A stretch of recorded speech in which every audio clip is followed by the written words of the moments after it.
Hello, and welcome to The Collectors.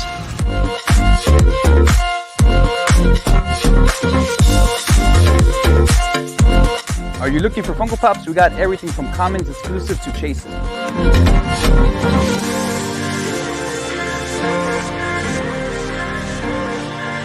What about statues? We have everything from anime, Marvel, and DC available.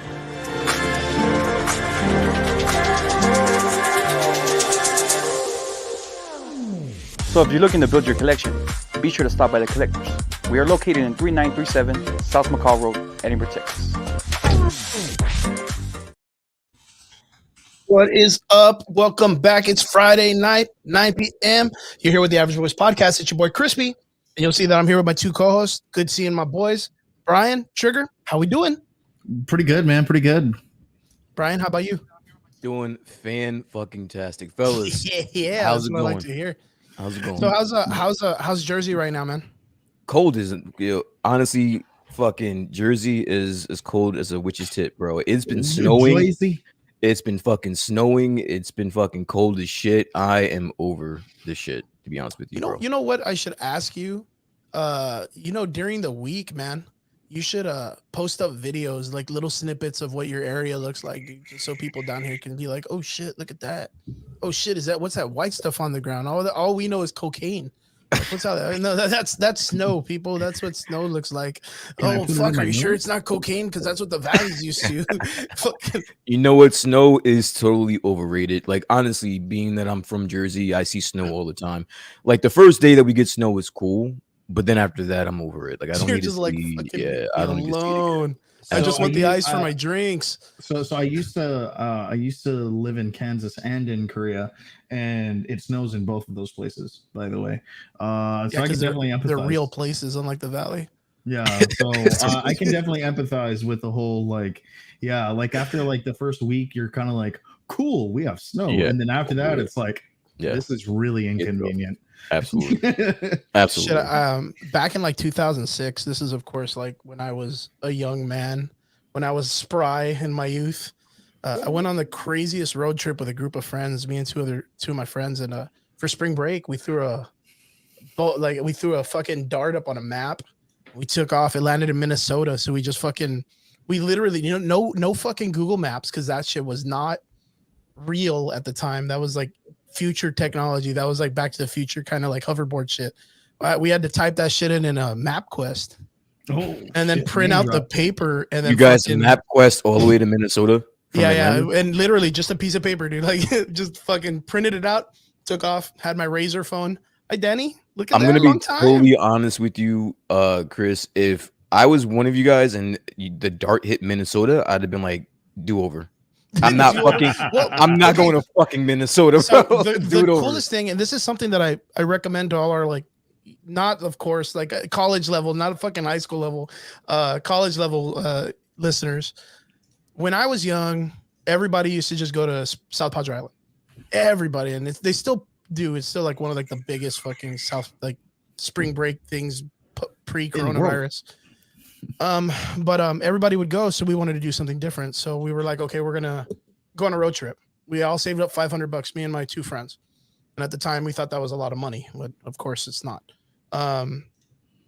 So when we were getting ready to take off, Yo, Robert, what's up? Welcome to the show, dude. Good to see you, my man. When we were getting ready to take off on our, the trip that we were gonna plan, my friend's mom was like, "I don't want you to go. Like, don't take off. Like, I'm super scared. I don't know what to expect. How about this? You guys choose anywhere close by that we're comfortable with, and we'll pay for the entire trip." And we looked at her, and the easiest thing that I could say was, "Then you throw the dart." Absolutely. So the mom threw the dart. We pulled out this fucking United States map, and she tried to aim for Texas, dude. But she just fucking threw it way too high, dude. She threw that shit way too high. Fucking landed all the way down the middle. I was gonna say, how hard was she trying? Yeah, she was that's not even close. Probably 80% drunk on tamales and everything, dude. So when it hit Minnesota, we were like, "Oh, okay, cool. Like, I don't know what the fuck is in Minnesota. Neither do people from Minnesota." I would have been so mad. We opened the map to Minnesota, and then we threw a dart, and it landed in the city, and we fucking went. When we got to the city, 2,500 people max, dude. I was gonna say it's Minnesota. What did you expect, bro? I had never. Okay, so what's really funny is I grew up in the Valley my whole life. I traveled a little bit out of college, but not like that. Not like straight down the middle, as far away from the United States or as far as the Valley I can get. I never experienced racism until I went on that trip. Never experienced racism until I went on that trip. Yo, yeah, that's right, guys. Trigger's here. He's right there on the top. If you're looking at it the way I am. We got up to Vienna, Oklahoma, right? Which is that just sounds racist already. We fucking got up to Vienna, Oklahoma, and at the time they had the biggest McDonald's in the United States. Like, why is that an important thing for us Americans? Fuck if I know, but it's an entire overpass, like to a highway. Like it was the nuttiest shit I had ever seen. It was a McDonald's with a gift shop. Like that's the easiest way I could explain how fucking weird this place was. But when we got there on a Friday night, and we ended up going on Saturday because Friday night we got to Vienna. A friend of mine, Bernie, his aunt owned a house there, and she was visiting in the Valley. And we swapped houses with them. So we got there to Vienna and we kind of were like, okay, cool. We don't have to rent a hotel room. You know, we got it all set. Then we had another one in Iowa because my friend had a bunch of people that he was friends with from church. They had a lot of like traveling from buddies or whatever. Weirdest experiences in my whole life. Got to Vienna. It was 9:30. We just left a Walmart and I literally had a jug of water and I was like, all right, cool. And I tossed the jug up in the air and I caught it. And we're all laughing and carrying on. And we're like, okay, cool. There's a McDonald's. Let's go check it out. It's fucking crazy. We start driving. We get like 4 fucking blocks from Walmart and lights, dude. Like just out of nowhere. And we were like, what the fuck? Like we were going 30, like in a 40. We we're going under the speed limit. Guy pulls us over. Guy comes up. Hey, you boys, you guys from around here? And I was like, well, fucking, the license plate says Texas. I was going to say, what the fuck? Yeah, it's 3 dudes driving a fucking, it was a truck. It was a Ford Lightning. Is that the truck style? The Lightning, Triggs? Well, there's the Ford F-150 that. Yeah, I got to say it's like a Lightning. I just remember it was a Lightning. Had a Lightning model. Yeah, I just remember it was a Lightning. And at the time, it was new. So the guy pulls us over and he's like, cool, I'm gonna what's up, D? What's up, Vince? Good to see you guys. What's up, he goes, well, I'm gonna need to see your licenses. And I was like, I'm in the fucking back seat, bro. Like, and he's like, yeah, but I need to see all of your licenses. So of course we gave him our licenses. He had a partner in the vehicle who then stood up out of the car and stood on the opposite side of the truck. And it was me and my 2 nerdy friends who, for the life of them, couldn't defend themselves in any situation.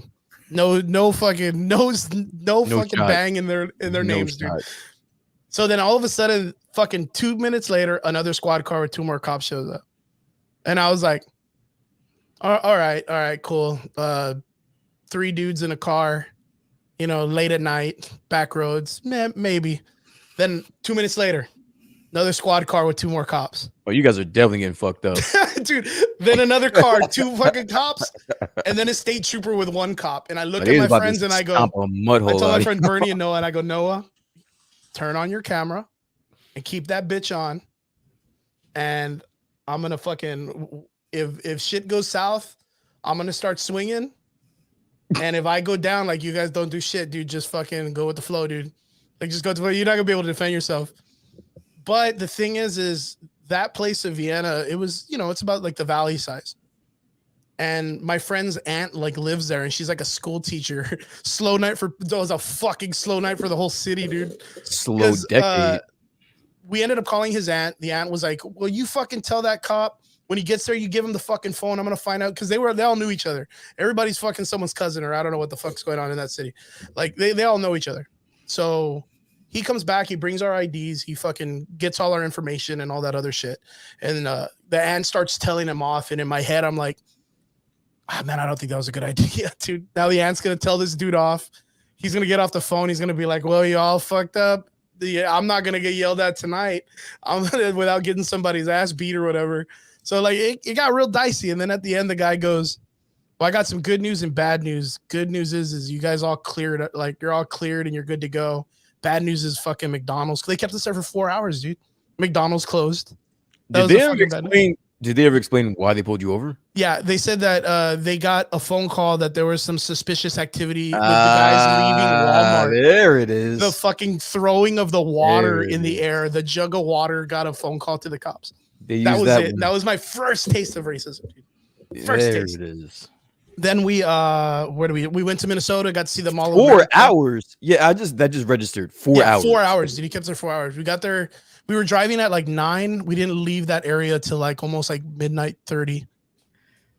Somebody was praying for you guys. Oh, dude, we lucked the fuck out. I even walked outside, told the guy, "Let me put my coat on, just to size up all the cops, dude." I was like, I'm gonna fucking swing on all of these dudes. I need to just touch all of them intentions at jumping all three of you dude, guys. I was so hyped for it, dude. No, I knew I was gonna get my ass kicked. 100%. I knew I was gonna go down.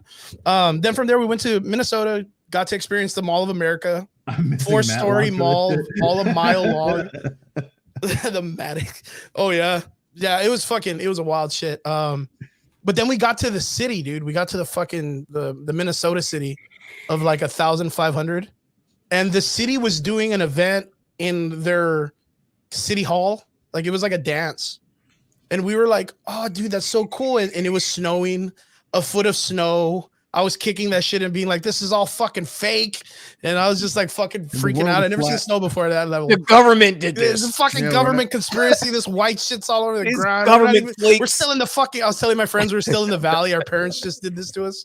Like I was just, we were going crazy, dude. So we showed up to that place and we were like, "Hey, we're out of towners. We're from Texas. We're sightseeing. We're tourists. We're fucking super excited." Kind around here. Dude, no, even better. We're like, "Hey, we noticed like you guys have signs and all this stuff that there's going to be something going on. We're really excited. Is it okay if we show up later and we're going to videotape?" And they go, "No, you're not invited." Like can't sit here. Straight fucking gangster. They were like, there's only one road to the street and it goes in and out. There's a hotel. That's it for y'all. Like, we don't want anybody that's not from here participating in our event. I was like, okay, fine. Fuck. I'm sorry. Sorry we spawned in on your shit. It was a wild. Better be happy somebody want to go to your bullshit fucking event anyway. Yeah, that's inbreds. My mentality was like, yo, dude, you got people from a random state that are showing like kindness and want to experience, another fucking area. And these people were just straight up like, "No, you're not invited. You can't go." We have a Russian from YouTube on. Hey, man, what's up? That's a badass. I don't know how to say his name, but welcome to the show. Yeah. Welcome to the show. Could not have been in that situation. Vince is absolutely correct. The Mall of America is huge. It has replicating stores on all the different levels. And the fooderies like on the top level, what I remember, and a huge fucking. So in Kansas, there's a place like that in Kansas, very, very, very segregated Kansas. It's called Stull, Kansas. It just sounds horrible. I was gonna say you guys are naming all of the racist fucking. It just sounds uninviting. I would never want to visit any of these places by the name alone. But here's the fun fact about Stull, that shit rolls off the German tongue easy. Somebody say that sounds like it's German and shit. Yeah. Like, are you kidding me? So fun fact about Stull, Kansas, right? If anybody is a huge Supernatural fan, the last episode on the 5th season takes place at Stull, Kansas. Stull, Kansas, right? Yeah. And people, and it's super haunted over there, right? There's this huge cemetery and it's supposed to be super duper haunted. So people go all over the place to like go to Stull and be like, "Oh, we're here for the haunting." And dude, the people hate it. They're like, "Get the fuck out of here. You better move on." Yeah, they just don't want anybody. So, I went with friends one time and they were like, "Hey, do whatever you got to do here and get the fuck out of here." And they did not want us there. It was real cool because the city that we landed in, well, not landed, but drove to, the one that was from the map. There's a burger place that's like the only burger place that's in that city, and that burger place came out on one of the episodes of Supernatural. I remember seeing it and I was like, "Whoa, that's fucking cool!" Like, but then again, I'm not Sam or Dean, so they weren't as inviting. But I just hope they didn't spit in my food. I just hope they didn't spit in our food or whatever. But yeah, man, that's something that I hope, especially for people that live in the valley, that you get the opportunity to do some type of crazy like Euro trip. and experience like get out there and do something crazy like that with a group of friends while you're young, because the Valley, it's super closed off. It's very traditional. Like you need to get out and experience those kind of things. Like I'm not exactly sure. I'm not exactly sure that was a great selling point on that. Like I don't know what you were trying to accomplish with that story. Just like, remember one thing. But I don't want to backpack in Europe. You can if you go to Europe and backpack, it's called backpacking. But if you backpack in the United States, you're just homeless. So don't forget that. Don't forget that.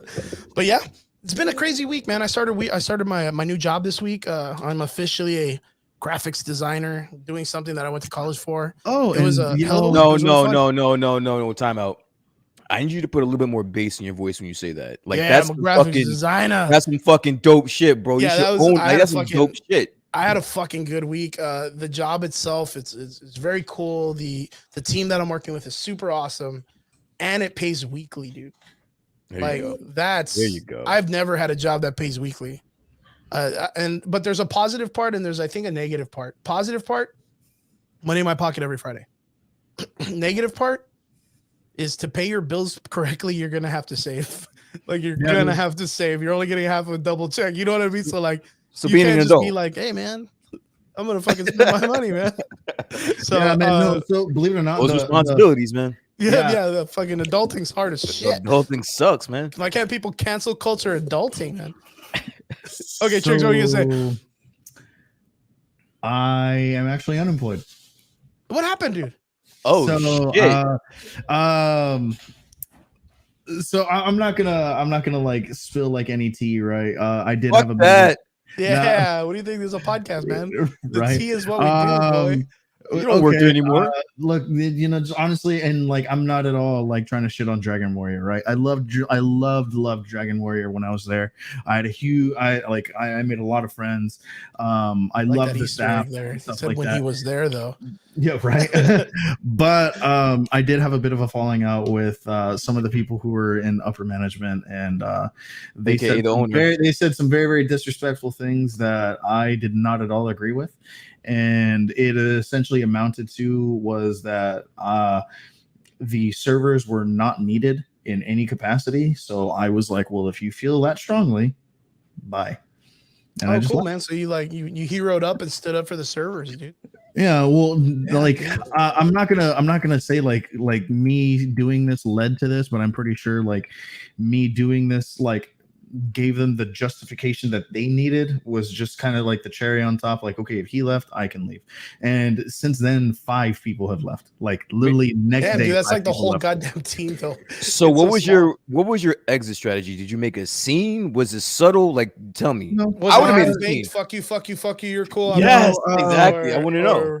Was it like I'm just gonna grab my box and go kind of shit? No, like I finished my shift, and then I was talking to some of the other servers, and they told me like, what was said like behind closed doors, and I was like, oh, is that right? And they were like, yeah, and so this, that, and the other, and I was like, cool. I finished cleaning and I fucking left, and then I was supposed to be the swing shift, so I was supposed to go in at 1, and then I texted all the managers, and I texted the servers, and I was like, I'm done. And then like I gave them a fat old text, and I was just like, no, I don't need this. I don't need, what's going on. Like, if you guys feel that strongly about it, then cool. Then you guys will be a-okay without me.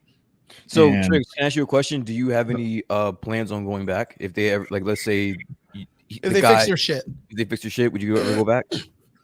I say would, no. Say no, so I could shit on it right now. Please, just say no, so I can shit on it. You're like, I've never even eaten there. Please. Sure, nah.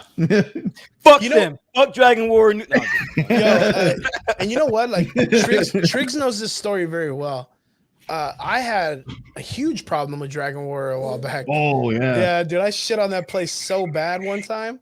Like, went on their Yelp and fucking left them a bad review. Kind of. No, you didn't. I like, and honest to God, I really it was straight gangster, dude. I even got responses and everything, Brian. You would have laughed, dude. Like, I even told the owner that happened, and he was like, "Who the fuck told him that?" Dude. And like, okay, Chris, wait, Chris. I have one question. To break it down. I know. I want. Trust me. There's no one I want you to break it down more than me. Let me ask you a question. When you were writing this Yelp, was there any point that you stopped and were like, I'm actually doing this? Oh, dude, I was laughing the entire time, dude. Okay. I was laughing the entire time I wrote the Yelp. Because first off, the reason I was upset was the stupidest fucking reason that could have been fixed. I'm allergic to mushrooms. Oh, I heard this story. The mushrooms. Okay, did you know this? I know this. I'm allergic to mushrooms. The soup isn't made with fucking mushrooms. I didn't know it was it's Dragon just War. the fucking thing you put at the end of the soup. Yeah. And I told the guy, hey man, the dish I'm ordering isn't even the soup. It's just beef and rice. There's no fucking, it's beef, rice, and onions. There's no fucking mushrooms in it. Don't let it get next to mushrooms. I'm casually allergic. And the guy goes, oh, well, like, what do you mean allergic? I'm like, I mean, it's pretty fucking self-explanatory. I come down with a slight case of death if I eat that shit. Like, let's be fucking simple. My life subscription ends. Yeah, life subscription canceled. So I told the dude, I go, look, dude, it's very cool. Just wash the knife, fucking casually put the shit aside, cut it, and I'm good to go. Like, you don't gotta worry about it. So the guy goes to the back, comes back. The manager of the store, of whichever one it was, comes to the front of the thing and goes, hey man, excuse me. Are you the guy that's allergic to mushrooms? And I was like, yeah, dude. Yeah, I'm allergic to mushrooms. I wasn't giving any attitude either. I was just, I'm allergic to mushrooms. I'm just asking if it's okay if the dish doesn't have mushrooms, if you could just be careful. And the guy goes, yeah, I just don't recommend you eat here. And I was like, say the fuck what? And he's like, yeah, I just don't think you should eat here at all. And I was like, what are you talking about, bro? Like, the dish doesn't fucking have mushrooms. And you're gonna tell me you cannot make a dish with no mushrooms? Yes, we did. We probably did hear this story. No, this is the one, yeah. So I fucking made a complaint. I was, but I didn't know it was the same place that Trigger. It was the same place, but you know what was very nice. But this was very nice. This was okay, but this was another location. Yeah, it was another location, another management team. I'm guessing, guy is just ignorant as fuck, and it's okay. People can be stupid. They're fucking. It's okay. Whatever the fucking shit story that guy made up. I made the Yelp thing. People tried to defend it, and I was like, cool. Use my coupon next time. Stop dick riding. They'll give you a 10% discount. The guy was like, thanks or whatever. It was super fucking, I was so happy that people were leaving comments. Cool thing is I got to meet the owner through Triggs at the Halloween event. Super nice guy. Came up to me and was like, hey man, I heard about the shit that happened recently. Don't even worry about that. Whatever you want, go ahead and order it. I'll make sure that it doesn't have the shit in it. No mushrooms. And I was like, cool. I mean, that dude's a chef though. Like, he knows that you don't put fucking mushrooms in it at the beginning or whatever. He knows when you put mushrooms in shit. He knows what's up.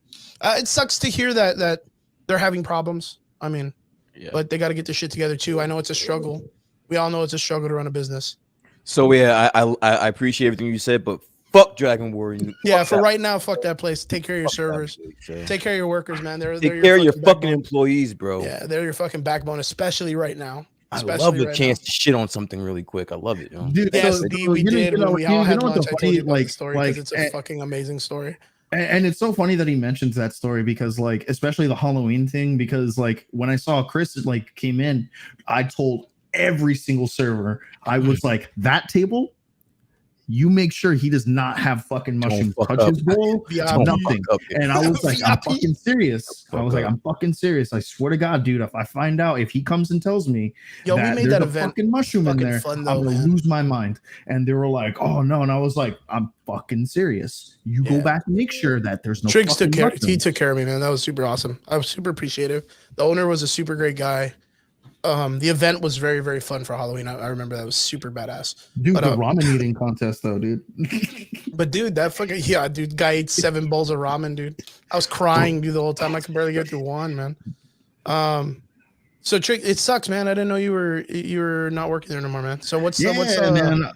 I do have some things on the prospect. I am looking into other places. Right now I'm kind of looking into like some working from home places. Something that'll kind of keep me a little bit here, you know. OnlyFans or what?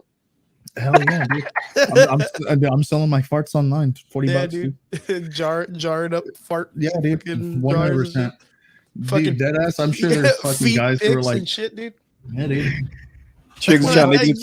$20. Triggs is trying to make it to the top 1%, bro. That's what he wants to do, yo. we can't make fun of them sex workers. And Trix got it. Trix got it. I'm gonna play video games in a onesie, but I'm naked underneath. Yeah, I felt so good this past week because I saw a post about chubby dudes awareness or whatever, and they had like this dude that was all my body shape, and they're like, well, when are these guys gonna get some love? And I was like, it's coming, man. It's coming. People my size, we're gonna get some love. We'll get representation in some superhero chubby dude soon. Dude, I'm telling you, man. Fucking dude, girls love start the action scene for like 5 minutes and then need to take a breather and shit. Can you imagine a chubby Superman? I mean, fucking dude starts the action and then like gets out of breath. It's really funny that you say that. There's actually an issue. There's actually like a 4-issue series where Jonathan Kent is older, but he's a little chubbier.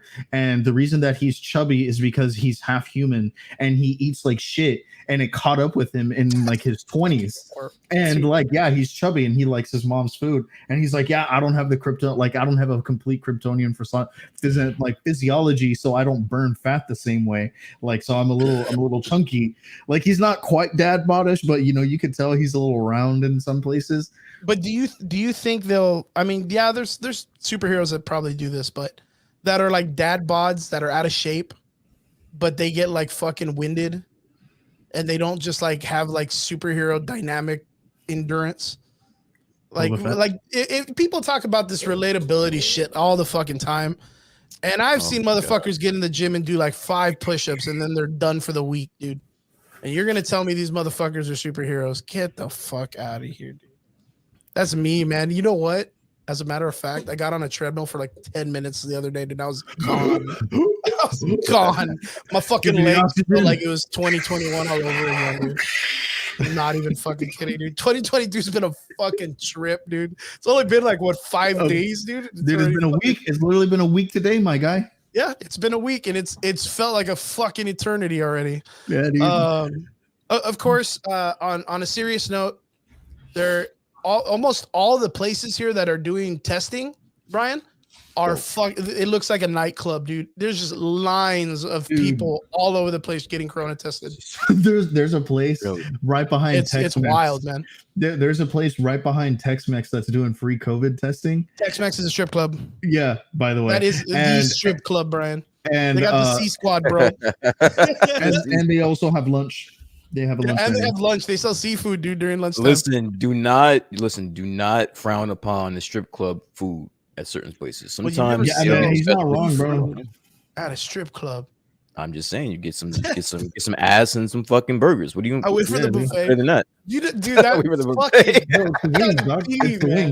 You know, someone fucking told me this week. Titty juice in your fucking chicken franchise. A friend of mine was like, "Yo, I do DoorDash, and I went to Hooters to go pick up drive-through or whatever." And I was like, "Who the fuck gets fucking DoorDash from Hooters? Who goes here for the food? Like, no one goes to Hooters for the food.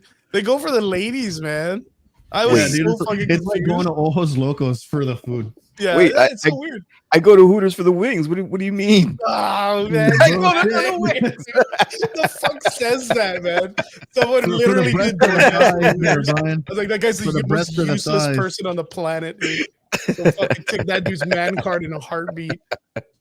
Yeah, it's been a fucking wild week already, man. So like I said, I'm guessing, of course, with the weather change here in the valley during Christmas, like I told you, Brian, fucking summer weather.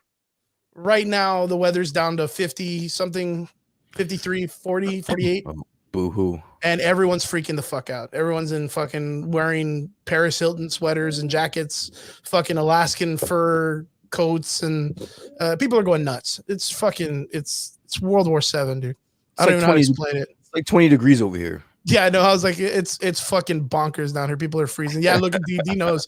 D knows because he walks outside in his chanclas and shorts, like right now, and he sees people wearing like fucking snow boots and scraping nothing off their windows, dude. Yeah. They're putting fucking chains on their tires and we don't even get snow. Like it's crazy down here, man. It's fucking nuts. But with the idea of like, I guess the weather changing and stuff like that, people have been feeling the sniffles and all that movement. So all the COVID testing areas that we have in our district are super packed. People are calling people on Facebook to see if they have any illegal testing yo, you got any of the smack Facebook Corona testing kits that I could buy from you? They're hitting up corner stores and gas stations, anywhere they can get it right now, dude. Can you imagine getting a fucking COVID test from a gas station? No, I am not even kidding. The guy that I just mentioned did the DoorDash for Hooters was like, yeah, that's not even the weirdest thing that happened. And I was like, what the fuck do you mean? What's weirder than that? And he's like, yeah, someone told me if I could go pick up the 2 coronavirus kits from the Stripes so that they could do the test at home. And I was like, that's stupid. They don't do that. And he's like, no, yeah, I went by and they were out. And I was like, fuck out of here, dude. This gas station has corona testing. Well, not corona testing. They have kits that you can buy. The kits. Like off the fucking grill. Like I was type of fucking backwards ass. What type of fucking country region are you living in? The gas station COVID test is gonna have you having all types of shit. It's gonna tell you got fucking. I mean, dude, if they can't do burritos right, how the fuck are they gonna give you a proper COVID test, man? You go to fucking buy the burritos at night, they're all fucking toasted and shit. They're all extra crispy for no fucking reason. Been there for like 6 hours and shit. Bro, look, man, you can talk all the shit you want, but after you've had like a fucking 6-hour bender, them fucking burritos are like the best thing to happen. Because you don't know what you're eating, dude. Bro, you don't care what you're eating. Yeah, exactly. I don't give a shit. Yeah, no, I Corona in a test. Yeah, let me get 6 burritos and a COVID test. Just fucking stoned out of your mind, dude. You're not even eating burritos. You're eating like the fucking center of the toilet paper wrap, the brown roll that's in the middle. You're just eating a bunch of those with fucking sour cream all over it or something. Just fucking what a night. And like the heavy breathing, dude. It's all about the heavy breathing when you do it. Just so starting off, man. Let's get right into this. So not a lot of crazy shit's going on in 2020 yet. The nerd news is very, very slow. There are some little things that we're going to be talking about today. But of course, we have the second episode of Boba Fett, right? Book of Boba. It's been going pretty good. We're going to be talking about that a little bit later. Of course, that'll be our last part of the conversation. But there are some other things that we wanted to make sure we talked about and we covered.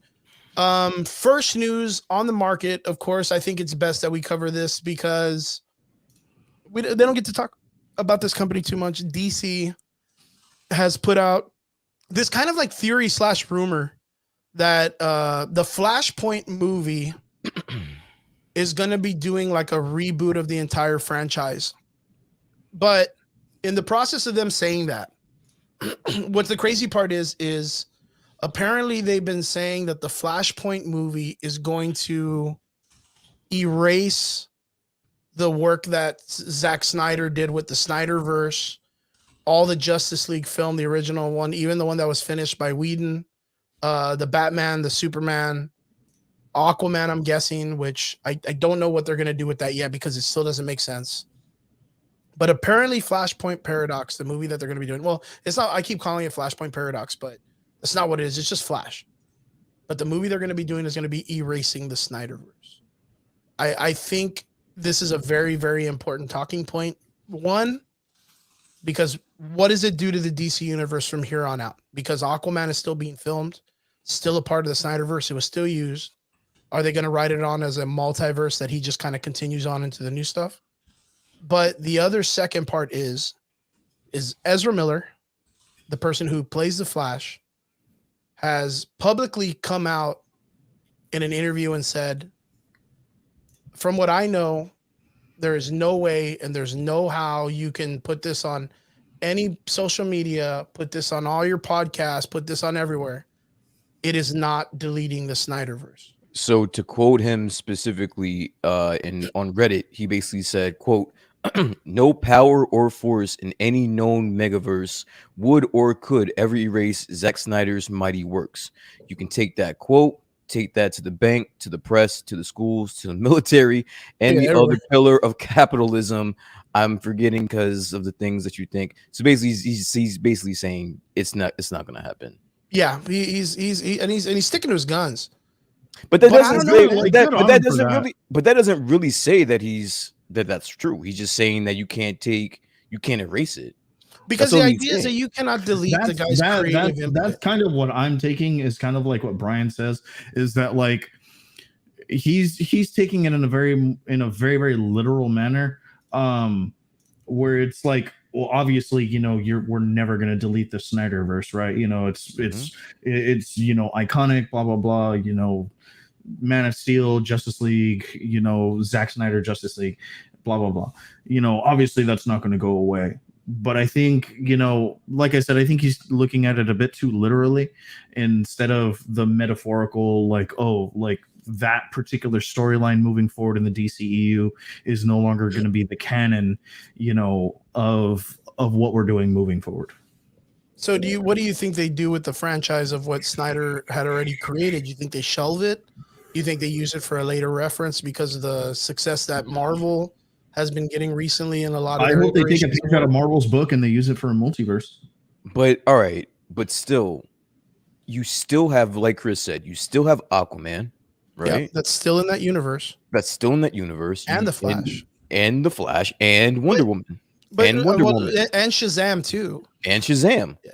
But now, Shazam isn't really part. But Shazam isn't really part of the Snyderverse, though, right? He was really never. No, because he's not really introduced except for the weird cameo that they did, but they didn't show Henry Cavill at the end. So you can literally just be, I mean, Man of Steel still. But you have 3 out of the 5. Actually, if you take the rumors that Ben Affleck is going to be in this Flash movie, you have 4 out of the 5 superheroes in this upcoming Flash movie. So how are you erasing the Snyderverse?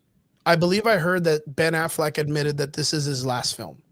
Okay. So Ben Affleck came out and said that this is his last performance as Batman. So I don't understand the point. If you're trying to erase the Snyderverse, why have Ben Affleck in this movie? You see, it's a good question. It's a really hell of a question. Okay, so my opinion on why they would put him in this film is because of the great dynamic they had together on the first film, on the Justice League film. Him, Ben Affleck himself acting alongside Ezra Miller. But then again, you. But how does that help you? Yeah, you could chalk that up to being that Ezra is just a great actor in his character, because Batman really didn't do much. Like, he just said some funny shit. You know what I mean? Listen, I love this Snyderverse, but I'm speaking about it from an executive standpoint, from a business perspective.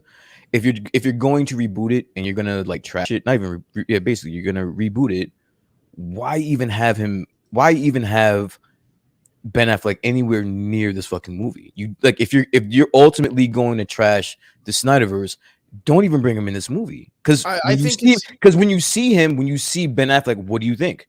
Yeah, you're gonna think he's Batman. Snyder, you're gonna think back, and you think about the Snyderverse.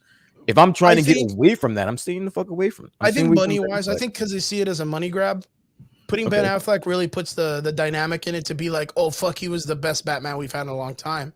You know, let's fucking. They probably still have contract with him, and he doesn't want to break contract and get sued by Warner Brothers, so he's just gonna finish out his last contract for last film rights or whatever. Like there's so many weird things that could happen from this. But Ben Affleck, I think that's a huge loss. Same thing with the Henry Cavill not being Superman anymore, but them using the Flash movie to reset everything is their easiest write out. And then they can still keep Ezra Miller because he's the constants throughout all the multiverse. Is the Flash character doesn't have to be changed. But everyone else kind of should be. Right. So Chris, I know your answer to this, but Triggs, I want to ask you, and anyone that's in the comments, I want your thoughts on this as well. Triggs, I don't think I know what your stance is on the Snyderverse. Were you with it? Did you think it was meh? Like, what were your thoughts on that? On the whole Snyderverse as a whole? The Snyderverse as a whole, I mean, I would have ranked it like a hard 7 out of 10. Justice League, I loved. I've watched Justice League a handful of times now, not just as like background, noise, but like I'm actually watching it while I'm doing something. Yeah. Like I'm really trying to pay attention. I was lucky enough to have a watch party with Chris actually, you know, when the Snyderverse came out. Yeah, and dope. That's dope. You know, it was a great movie. I had a bunch of friends over. Christella was over, Chris, you know, a bunch of other of my friends, you know, that were there for it as well. You know, we had a great time with the movie. And since then, I've kind of just been like, dude, man, they really fucked Snyder over with this, because like he had so much potential for setting up the rest of his vision essentially with it. And you know, I'm not happy that they're resetting, rebooting, or even getting rid of it in the way that they are. But I mean, I understand that that they kind of have to now, because unfortunately it's a little bit stagnant. Like no one knows what, like not even, you know, Warner Brothers knows what they're going to do like past Snyderverse. Not only that, but they've also publicly stated that they weren't going to do anything with it anyway. I know that a lot of people were fighting that, you know, a lot of the viewers and, you know, everyone else were like, no, dude, like, let's hard charge it. Let's, you know, get something out of this. So like I said, you know, it's a real big disappointment that I'm not going to see what Zack Snyder had envisioned for the rest of Justice League, you know. But you know, I like comic book movies, you know, for what they are. I don't necessarily need them to be amazing for me to enjoy them. There are some comic book movies obviously that I enjoy more than others, but I will always enjoy a comic book movie. You know, obviously I enjoy, you know, Endgame more than I do Captain Marvel, but that's not to say that I didn't enjoy Captain Marvel, period. Or even Dark World, you know, and everyone knows that movie sucks. Yeah, but would I watch it again? Probably. If it was on, I would be like, okay, cool, background music. You could not pay me to fucking watch Dark World ever again, bro. Ever again. Ever again. I don't know, man. I mean, adding on to what Trigger's saying, like, it's almost like when you watch like the older superhero films, like in their own right, they're still good. Like even if technology of filmmaking wasn't all that great at the time, they're still amazing. Like, I mean, I tell everybody, Blade is still probably one of my favorite all-time Marvel movies. Oh, yeah. And I think it beat the shit out of X-Men and Fantastic Four and all of those movies just by itself, just on the action and Wesley Snipes acting. 100%. And I could still kind of put Blade up there against some of the recent Marvel films. You know what I mean? But yeah. But at that time, the technology for film wasn't all that great. Yeah. And I mean, Doom or Fantastic Fourdom or whatever they called it, Fantastic Foursome. The two movies in the early 2000s, and then of course the recent iteration of the new Fantastic Four, they're pretty bad. Like they didn't age well if you go back and watch the original ones, and then of course the one with Michael B. Jordan and all of these, the newer one, it really just didn't even age at all. It wasn't good. Yeah. But if it was on, I would still watch it and still have favorite parts. Like it's just what superhero films do. We just talked about this last week. I think Spider-Man coherently is not a great story. It's not creative, but it's a fun fucking event. It was an event nonetheless that I really, really enjoyed the fuck out of. Mm-hmm. Was I watching it because it was a Mona Lisa? No. Was it the Avatar movie? No. But it did hold its own. It was fucking awesome to watch. And I think that's the problem with a lot of superhero films that are going on right now is they're not looked at as art pieces. So Zack Snyder's vision for what he had, I talked shit about it because creatively I think he was doing some crazy shit. But it was still his, you know, his still fucking God-given right to do some badass shit. Yeah.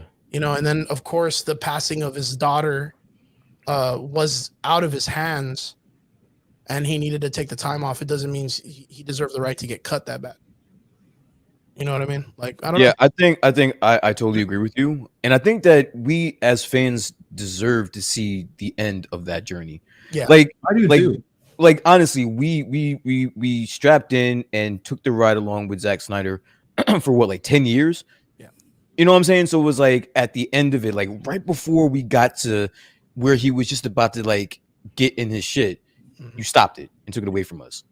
And then not only that, but then there was such a positive reception with it, reception for the Snyder cut, and that still didn't move the executives. Like, not, you know what, still we're not gonna do it. Nope, we're taking it away from you guys. Hope you guys enjoyed your little fucking movie, your little 4-hour movie, but that's it. That's all you get. That's all you're gonna get. I mean, but for now, for them to come out and executives and people in the higher ups come out and say that the Flash's movie is going to be coherently erasing that storyline, and then the actor of that film come out and be like, "No, that's not real." There's a part of me that feels there's a rift in the DC hierarchy and the actors right now. 1,000. And I think it started off originally with Ray, with Ben Affleck and Henry Cavill. With Henry, when Henry Cavill left, that was very weird to me. Like, there was something that just didn't feel right, because at first it was I'm just taking a siesta from the role, and then over the months to like a year and then a little bit more, it started to become more prevalent that it was like, hey, is this guy coming back? Like, is he going to come back? 'Cause it doesn't look like he's coming back. Like, he is pushing for other things. In fact, he even made a comment about working with Marvel, the rival company, even though they're not rivals, like the rival company of this situation. Indeed, what is a god to a king? Yeah, like, no, listen, I'm gonna stop you right there. This is a rival. This is a rival. Like Marvel, and I'm sorry to break off the path, but again, I have to point out, Marvel is intentionally fucking with DC. When there was even a sniff of this movie, guess what they did? Oh, we're gonna do multiverse before you guys. Oh, you guys are gonna put the Justice League together? Well, guess what? We're gonna come out with the Avengers first. Oh, I mean, the idea they're fucking with them intentionally, and it's so apparent. It's funny to me. It's comical, actually. If you really stop and think about it, it's funny to me. Oh yeah, well, fuck, they're winning the race. Yeah. If you think about it, they're winning the race super crazy. I mean, where Marvel is right now establishing technically its own entertainment network with what they're doing with the Disney Plus shows, and then with what they're doing on Disney Plus, that educating Star Wars to do the same thing and use the same format. DC can't release one movie without, bringing someone that was either called a pedophile or beating the shit out of fucking what's his face, Johnny Depp. Slim pickings, bro. Yeah, man, super slim pickings. But it's because Marvel's literally like grabbing every actor you can think of, man. Yeah, yeah. Like, no pun intended, but they are the juggernaut in this fucking. They're a huge conglomerate. They're a huge impact. Trigger and I have said this before on shows in the past. I think the best move that could happen is Disney buys DC and then gives it its own studio and its own corner and says, "Here, you're part of our team now, but go do your own shit. Here's your corner." That'll be the most toxic shit. It would be the weirdest shit on the planet. I know it sounds weird, but I think it would be the best thing because they know how to treat entertainment for entertainment value. I would lose all respect for DC. Where right now, crazy news, the CW is up for sale. Like, I don't know if you guys even heard this news, but the CW literally is up for sale, and that's literally DC TV shows. Like, literally 80% DC TV shows. And are we really gonna? Was they gonna miss out on much on that one? Like, I was like, no, we're not gonna miss out, not at all. But the CW is up for sale. Like, it's being sold, and it's owned by Warner Brothers. It's owned by Viacom. It's owned by Verizon or AT&T, whichever one owns the other parts. It's a pretty crazy bold move. If they end up getting bought out by fucking Disney, that would be a crazy aspect also. Through and through, what do you guys think? Do you guys think this is a good move for them to delete the Snyderverse using the Flash movie? Or do you think it's better if they just kind of put it aside, didn't say anything, and just kind of went forward? Because the idea is like, what are they going to do with Joaquin Phoenix, Robert Pattinson, the introduction of the new female super, that is Superwoman / Supergirl / Super someone. Apparently, the rumor is that's going to be the person that's going forward as the new Justice League super character, rather than Henry Cavill. What do you guys think? Dude, I'm not entirely with it. Like, you know, mostly just because like I selfishly just want to see the end of what's not Zack Snyder had planned for, you know, his vision and stuff like that. And it kind of makes me a little upset that they're doing away with it in the fashion that they're doing it with. Okay. Yeah, I gotta agree with Trigger on this one. I'm not happy about it, but I am I usually like to fall on the side of being an optimist about certain things, but my only thing is that I have no faith in them to get this right. Like, you had a path with Snyder. You had a clear vision, and we all saw it. We all got on board with it. What you guys are doing right now, we don't know where the fuck. I don't think you guys know. As I'm talking about DC, you guys don't even know where the fuck you guys are going. You know what I'm saying? So I don't have any faith in you guys, and I just think that's as DC fans, that's unfair to us. You know what I'm saying? Like, I'm not on board with it. But then again, you never know. You never fucking know. My opinion is I think DC is a Jenga tower. Yeah. And I think like one or two more blocks and the whole thing comes and it's over. Down. And it's over. And it all started, of course, with Ben Affleck, Henry Cavill, of course, Zack Snyder, them saying this kind of stuff going on right now. Of course, the concept that happened with Ray Fisher. I think if they lose Gal Gadot, I think it all comes crumbling down. Oh, dude, she's already has one foot out the door. Yeah, she had made a comment years ago talking about that if they didn't let go of some producers or directors that she. Well, not only that, but you know, like she was, you know, like wholly against like the whole Flash falling on her scene, you know, when they were fighting Superman in Justice League. She was like, I'm not fucking doing that scene. And they're like, if you don't do it, then, you know, like we're gonna like cut pay or some shit like that. And she was like, all right, fine, but it's not gonna be me. You can use a body double.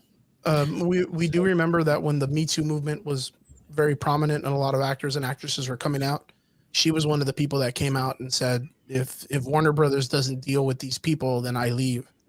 And I think right now with the idea of Ben Affleck leaving and Henry Cavill leaving, it just literally leaves Ezra and Jason Momoa. Jason Momoa right now, I think he's kind of like the DC's Nicolas Cage. Like he's never going to leave.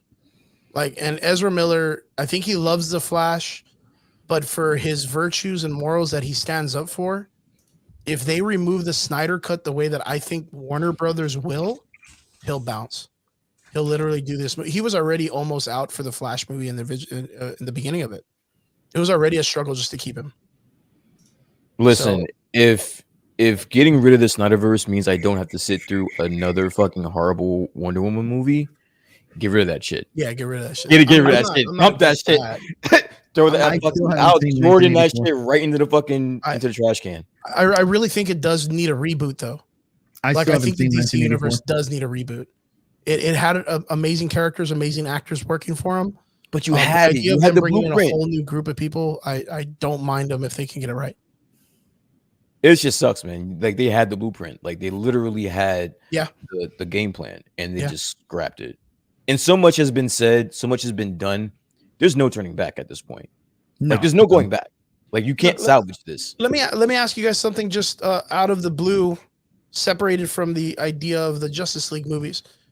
Do you think Warner Brothers should just stick to the individual superhero movies like the way they're doing the Batman and just not worry about doing like a team world building thing and just do like the Christopher Nolan Batman, the Man of Steel movies, all individualized, or literally try to keep forcing this group team together? How long are they going to be able to keep doing this though? Shit, I don't know, man, because they've said the Batman story like fucking 20 times. Exactly. Like how many more times are you gonna Batman us to death? Yeah, how many times are you gonna kill his fucking parents, man? Like we get it.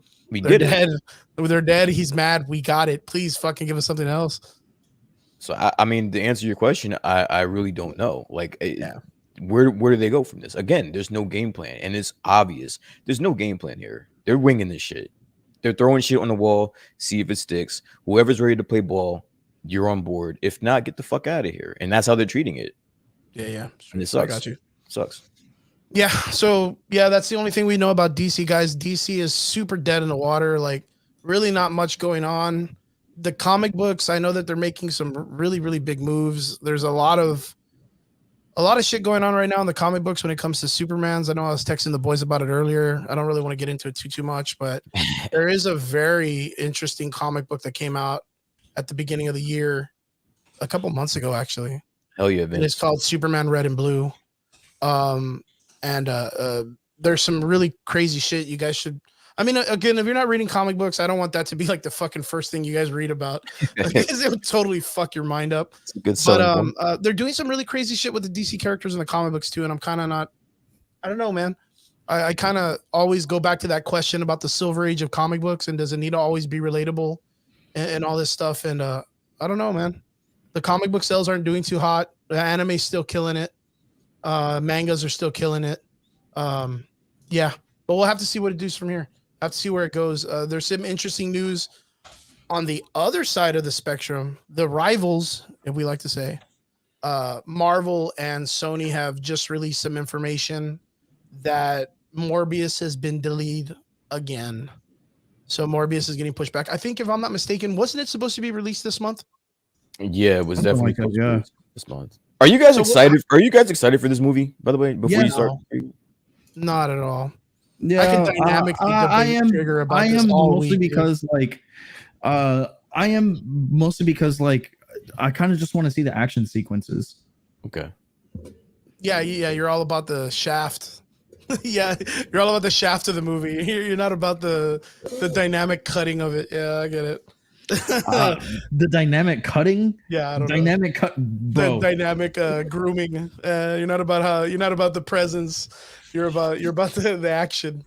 No, I'm not gonna say that, because I mean, the Matrix had neither of those, and everybody is like,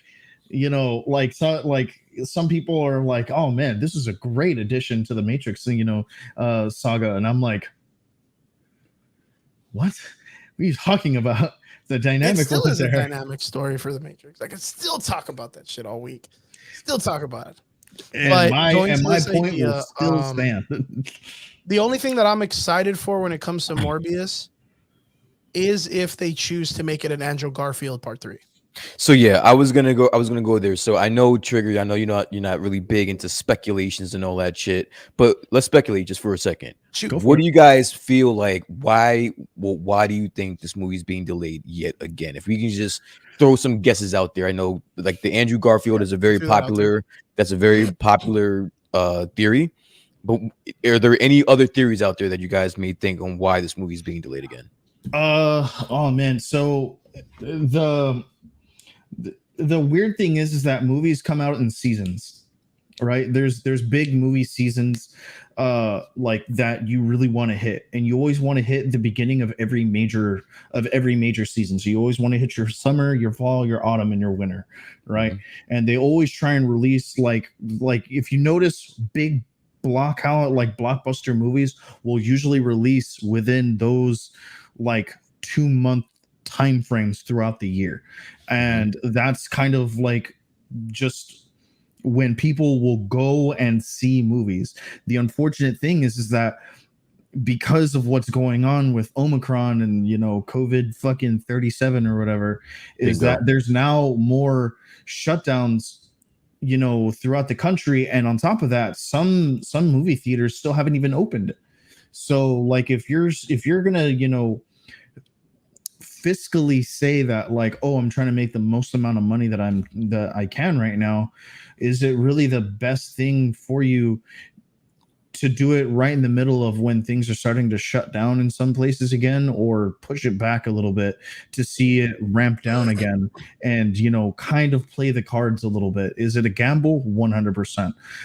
But at the same time, if we're speculating, then hell yeah.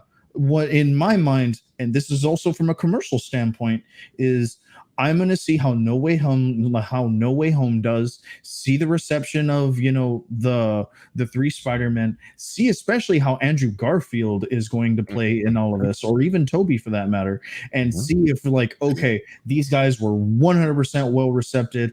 We definitely have the green light from the producers and from the higher ups, and at Sony to just give us a few extra months for some reshoots, and let us add him in here for some multiverse shit real quick. Boom, and we'll release it right out. Do you think it would behoove them to not only have this movie in theaters, but also have it on streaming? Or do you think theaters only is the way to go with this movie? Theaters only is the way to go. It is now 100% proven that with No Way Home, if they had done streaming, they would have lost way more money. Yeah, but No Way Home is an anomaly. It's an anomaly, yeah, bro. You're talking while I do agree with that, but you also have to understand this can kind of lead segue into what I was talking about earlier with the whole Black Widow thing. They lost $600 million through piracy because they put it on Disney Plus. Chris, streaming, theaters only. I'm gonna have to disagree. I think it's probably gonna do better on stream. You're looking at a movie by itself that does not have a Spider-Man in it, that it's all based on a character that no one really, unless you're a super diehard Spider-Man fan, no one gave a shit about. Everybody just remembers him for one episode in the 1990s cartoon, fighting fucking Blade in a motorcycle that jumped on buildings. No one gave a fuck about Morbius in the comics. Only diehard fans. I'm not saying no one did. I totally respect the same dudes like Moon Knight. Motherfuckers are out there talking like they know Moon Knight, and we know nobody knows fucking Moon Knight. Straight up, we know no one knows Moon Knight. There's a small, the 1%ers, bro. They're the people that are the billionaires of the world, like Moon Knight. Anybody out there that's fuck yeah, Moon Knight, I can't wait, it's super exciting. I'm you have no idea what the fuck you're talking about, because I read comics and I don't even know what the fuck I'm excited for. What's his major villain? Yeah, right. What's his major villain? That's always the best question to ask. Oh, dude, what was his best arc? Oh, what villain does Moon Knight fight? Yeah. What does he do, bro? What other than a white fucking costume? What does he do? What does he fucking have? Where did he get his powers? How about that? Yeah, where did he get his fucking powers from? Why is he fucking three personalities? Why is he original? Why is he's literally Marvel's Bruce Wayne? That's the easiest way to put it. But that's but what I love most is the moment that you say that, they're gonna be like, he has three personalities. Get out, dude. Get out. Yeah. Who's Khonshu? Oh, what the fuck? I can't even say Khonshu. I don't know, man. Morbius, I feel, is not the movie that needs to be shown in just theaters. I feel like it's a very risque character. I feel like it's a cash grab. It's the idea of us getting a Kraven film. Who the fuck cares about a Kraven film? I think it's just Sony trying to capitalize on the idea that Spider-Man is just a fucking money pit, dude. Money grab. A money pit. Now, straight up, fucking dropping shit here.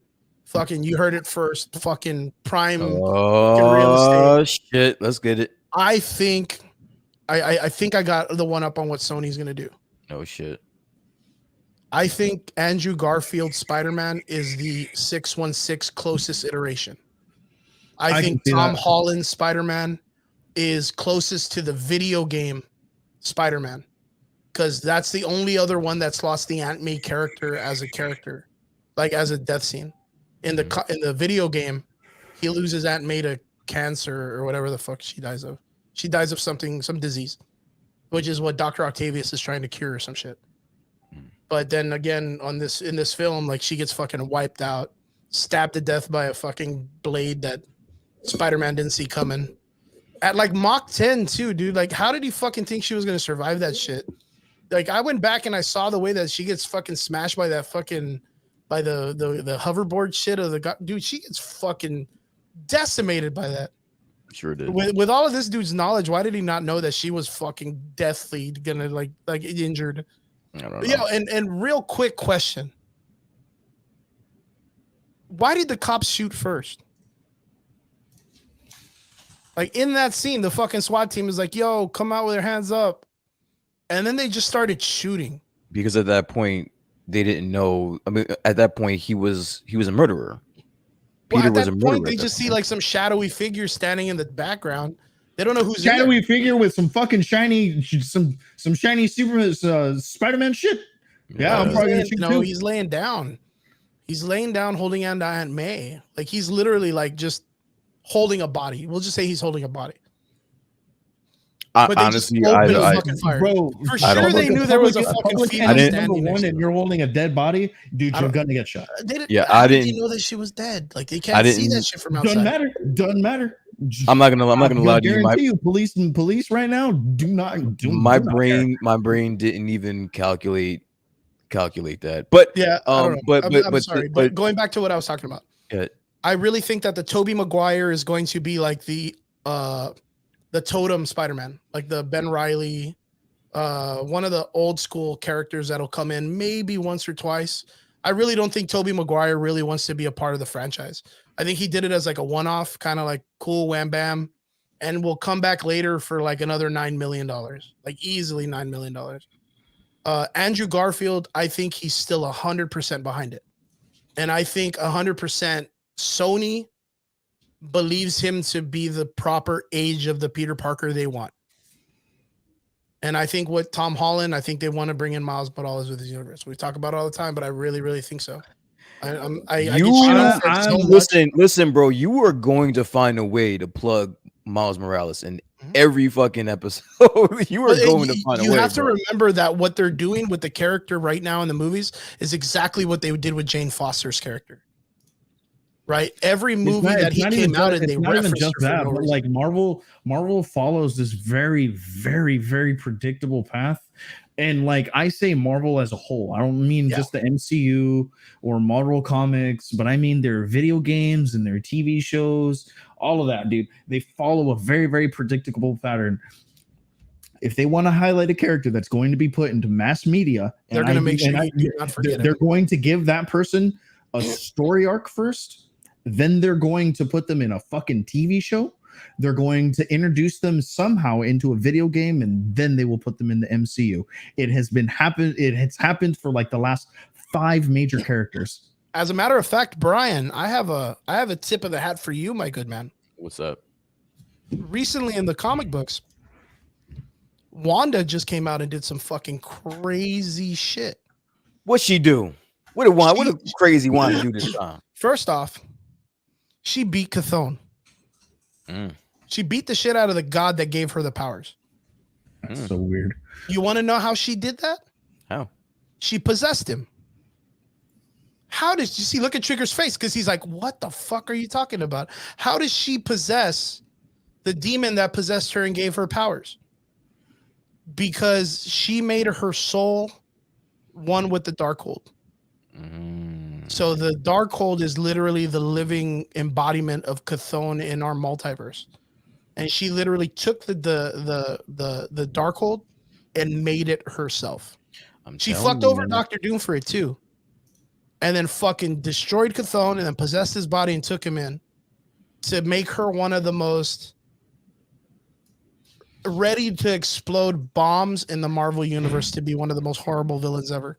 I'm telling you, dude. Like it's. I've been literally it's a nod to you.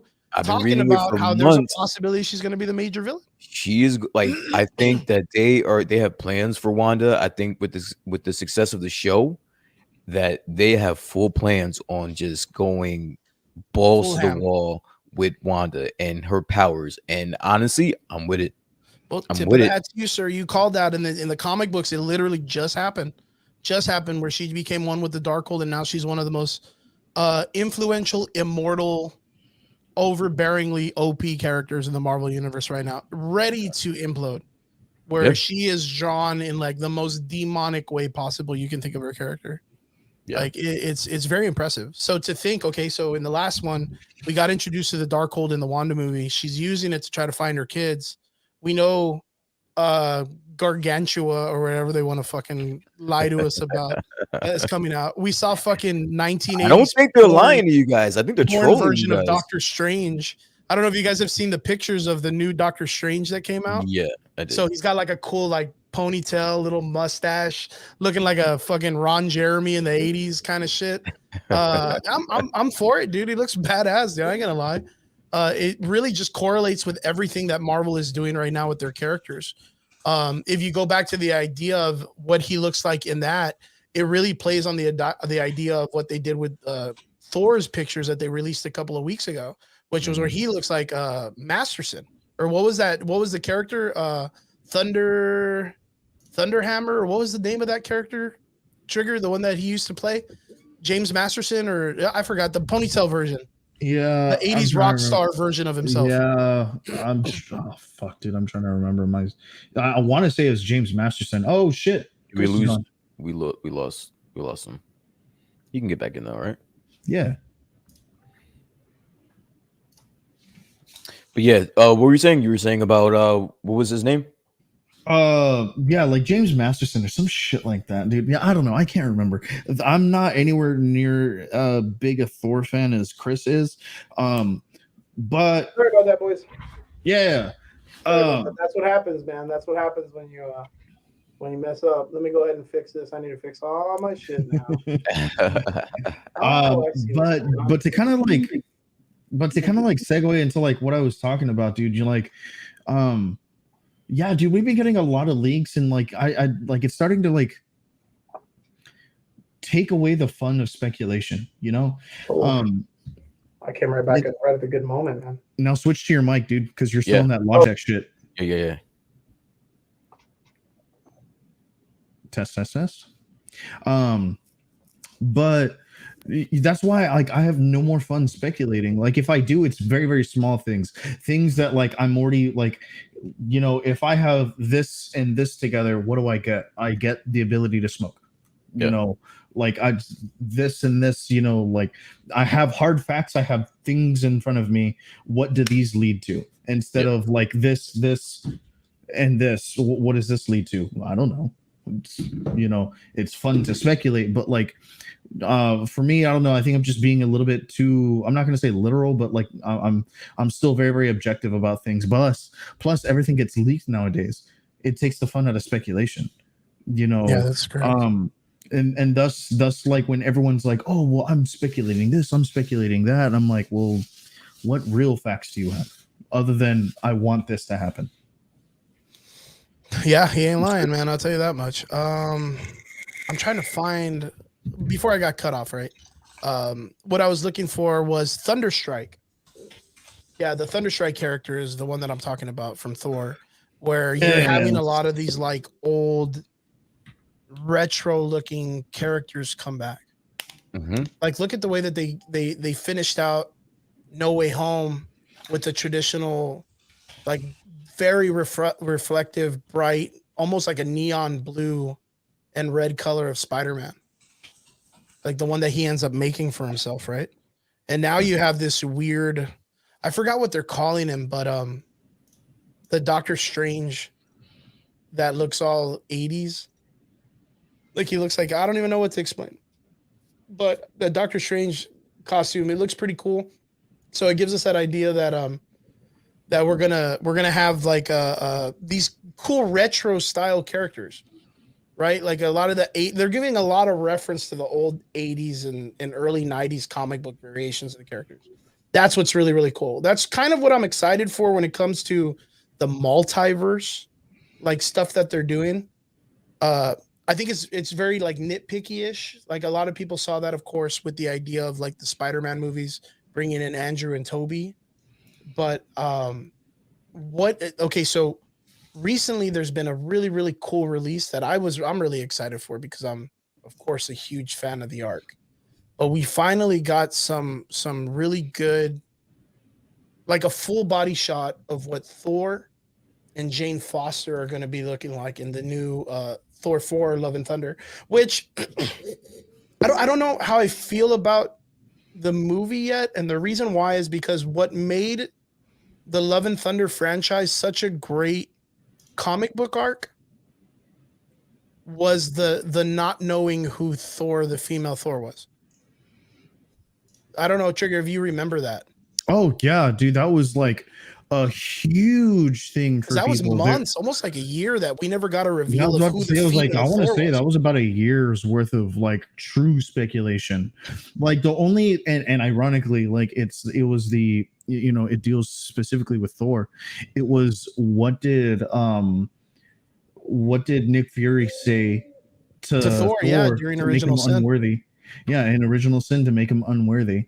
Because that was a beautiful scene yet again. You know, it was like Thor always has those hard hitting like stories that like you just feel for him. You just feel bad for Thor. Yeah, I mean, even in the concept right now, and that's why I put it as I put it here in the picture. Like, he's not technically going to be Thor, and this is going to be the confusing part. Because Brian, I don't know if you ever got into that part of the comic book series of Thor. There is a comic book arc called Unworthy Thor. Okay. And when that story happens, Thor is not named Thor. It's called Odin's son. Yeah, he goes by Odin's son. Okay. Like, that's his name. Jane Foster then becomes Thor. So this was a very big moment in comic book history. Because this was like the blatant character swap and name change that a lot of people like did not approve of at the time. Because it's Brian, being someone who wasn't very active in the comic book scene back then, how do you feel about knowing Thor's name isn't technically his name and anybody could be Thor as long as they could pick up the hammer? Like, even name change. Like, that's not even his real name. Are you asking me? Yeah. Oh, honestly, I don't give a fuck, dude. Like, if I honestly, I wouldn't give a fuck. If you give me a good storyline, listen, it's a comic book, dude. Like, I can't take it too literal. Like, I can't sleep over it and shit. You know what I'm saying? It's a comic book, so it's like, and it's a comic book arc. If you're gonna give me a good storyline, call them whatever the fuck you want. That's just me personally. That's my own opinion. Makes sense. See, and that's that in itself, like, is diametrically like where you find the opposition in people who are casual as opposed to people who are very, very diehard with the comic books. And the reason that I say that is because Brian, you like, I have no idea what your comic book history is. I have no idea, you know, how long or if you've ever read comics. But you know, like somebody like me and Chris, who've been doing this for, years now, is, you know, like, we've grown up with these characters, so we have an emotional attachment to them because, you know, some of the things that we've read, you know, with them, we've carried those lessons, you know, we've carried that specific speech, or, you know, or, you know, you still have it. They're comic books, dude. Like, if you want to, you can always go back. You can always go back and read them. What I'm saying is with this, if you're going to give me a new storyline, as long as you make it a good story, you can call it whatever the fuck you want. Like, that's what I'm saying. I understand your perspective and I get it. And this is something that me and Chris have spoke about before on the pod. I understand where you guys are coming from, and that, you know, you guys are deep rooted in the lore and the stories, and I totally understand that. But what I'm saying is, as even if you are a diehard, if the story and the arc of the character should be first and foremost. If you call yourself a diehard fan, I understand that you have your perspective and the way that you have grown up on this, but if you're going to tell a new storyline, that should be in the forefront. Fresh. That, you know what I'm saying? Like, fresh, it should be story first, and then everything else. It's a like, again, if it's not for you, then don't read it. You have your comic books to fall back on to read, and that's what it is. But to speak about my background, I've always loved comics. I stopped at a certain point. So I do have a point of reference to some of the things you're talking about. But when it pertains to this, and just like this for instance, this is one of Chris's favorite storylines, correct? Yep. This is actually, and this goes back to the idea, like, and this is what I tell people, other than Thor Brotherhood or the Loki story with Gore the God Butcher, what the fuck else were they doing with his character? That's what I'm saying. Like, they've said, and that's what I'm saying. Like, they've said, how many more story arcs are they going to give you, Thor? Yeah, pretty much. How many? What are they? What else are they going to do? It has to do something. There has to be something that that ruffles feathers for it to be talked about. If you're gonna go down this road, at least, and this is where I come in and just give me a good story. Because if you're gonna go down this road, just give me a good fucking story, and I'll read it. So, biggest thing about this that I feel maybe the biggest flop of it is the fact that everyone knows Jane Foster is Thor. That really played a huge dynamic to the mystery of the story. Like that's what was so compelling about the story in the first place, is that we knew no idea on who the character was. Mm-hmm. A lot of people thought it was Sif. Some people thought it was Freya. I mean, even in the comic books, Thor himself thought it was his mother. And the only reason why he did not believe it was his mother is because she kissed him right on the fucking lips. And he was like, I hope you're not my mother, because that was fucking weird. Yeah, so there was a lot of really good. And the thing, and it's actually very funny that you mentioned that, because like it was just dialogue right after that, or he was like, that felt very familiar. Yeah, and that felt very familiar. I hope you're not my mother. Like, that felt very familiar, and so people were like, okay, so it's Sif then. That's like, it's Sif. It's got to be Sif, and people were like, no, it's Sif. And then like no one thought that it was going to be Jane. It was going to be Jane Nobody Foster. thought. But the reason why, Brian, that no one thought it was Jane Foster is because she has like death leukemia. Like she's dying of cancer. Yeah, dude, she has like stage 4 leukemia. Yeah, like she literally was like frail. He's got one foot in the door, dude. So there, and this is something that, man, it'll fucking blow my mind if they pull it off. There's a possibility we're going to get like the ending of V for Vendetta, Natalie Portman again, bald, frail, and skinny, portraying a Jane Foster who is level 4 leukemia.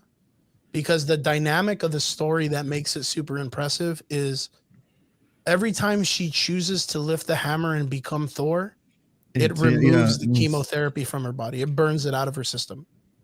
So every time she changes, she kills herself. Doesn't make her better.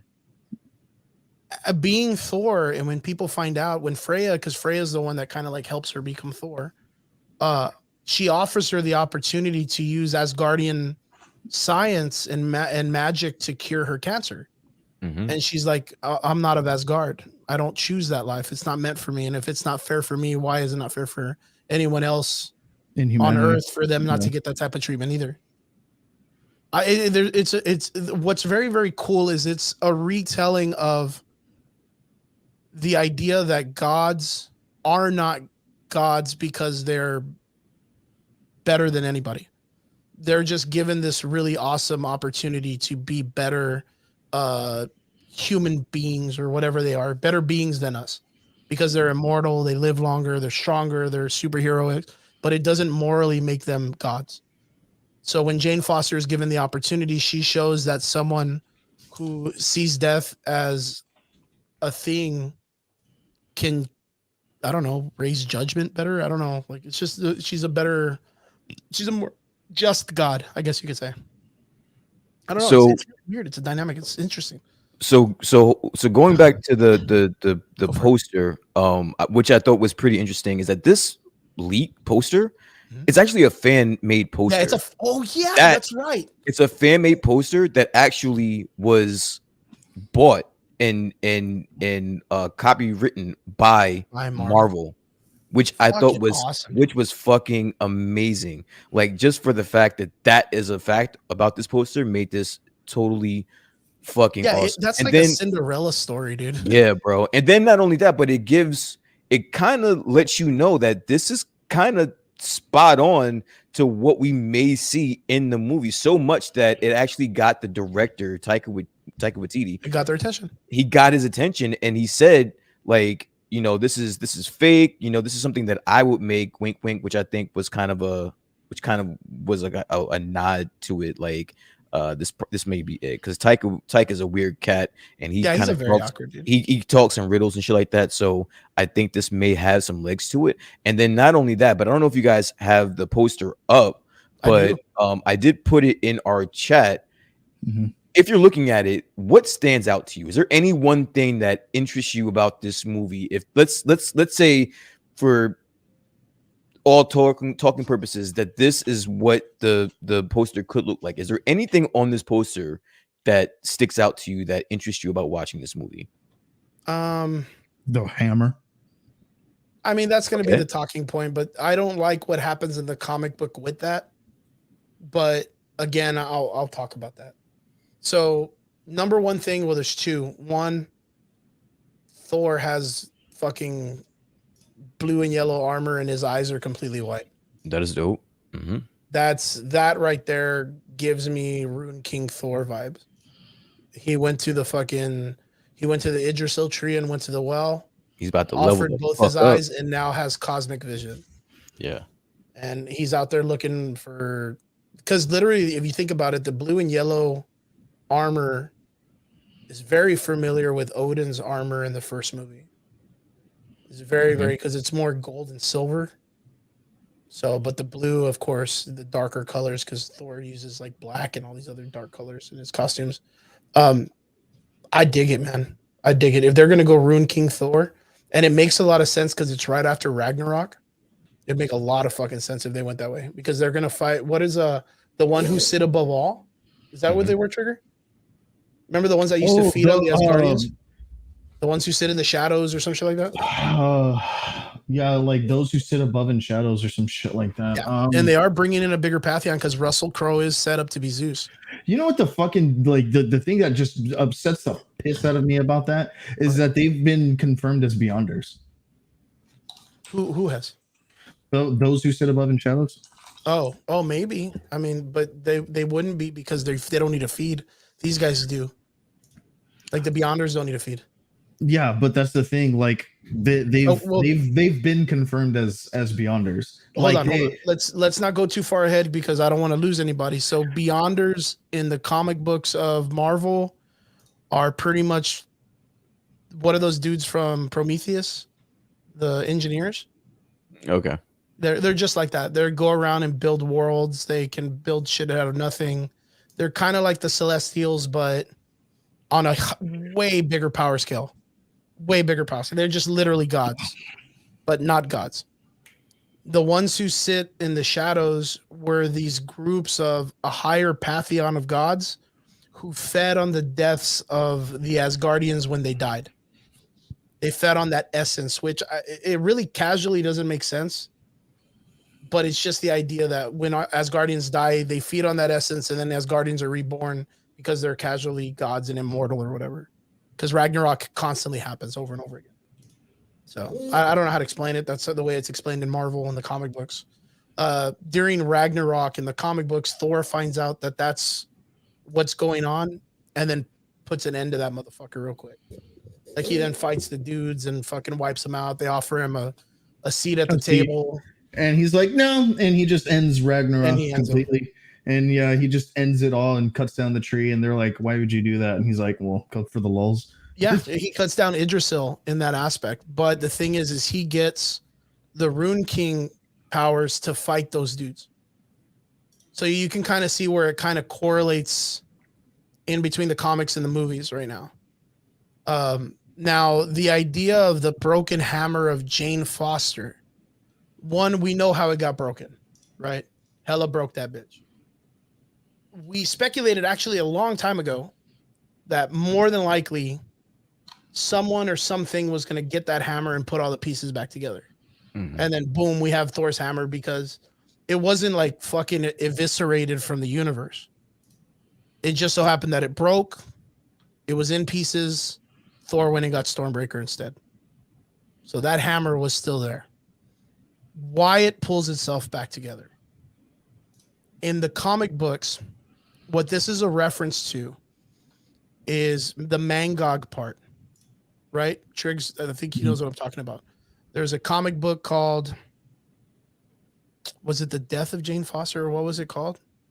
Yeah, I think it was like the life of Jane. It was like a biblical thing. They wrote it it was a badass title. Well, right before that, there's a character. I mean, we all know what's the chubby dude that's Thor's friend. right? The one that's constantly eating, right? Mm-hmm. Do you know what I'm talking about, Brian? What's that? His name's Volstagg.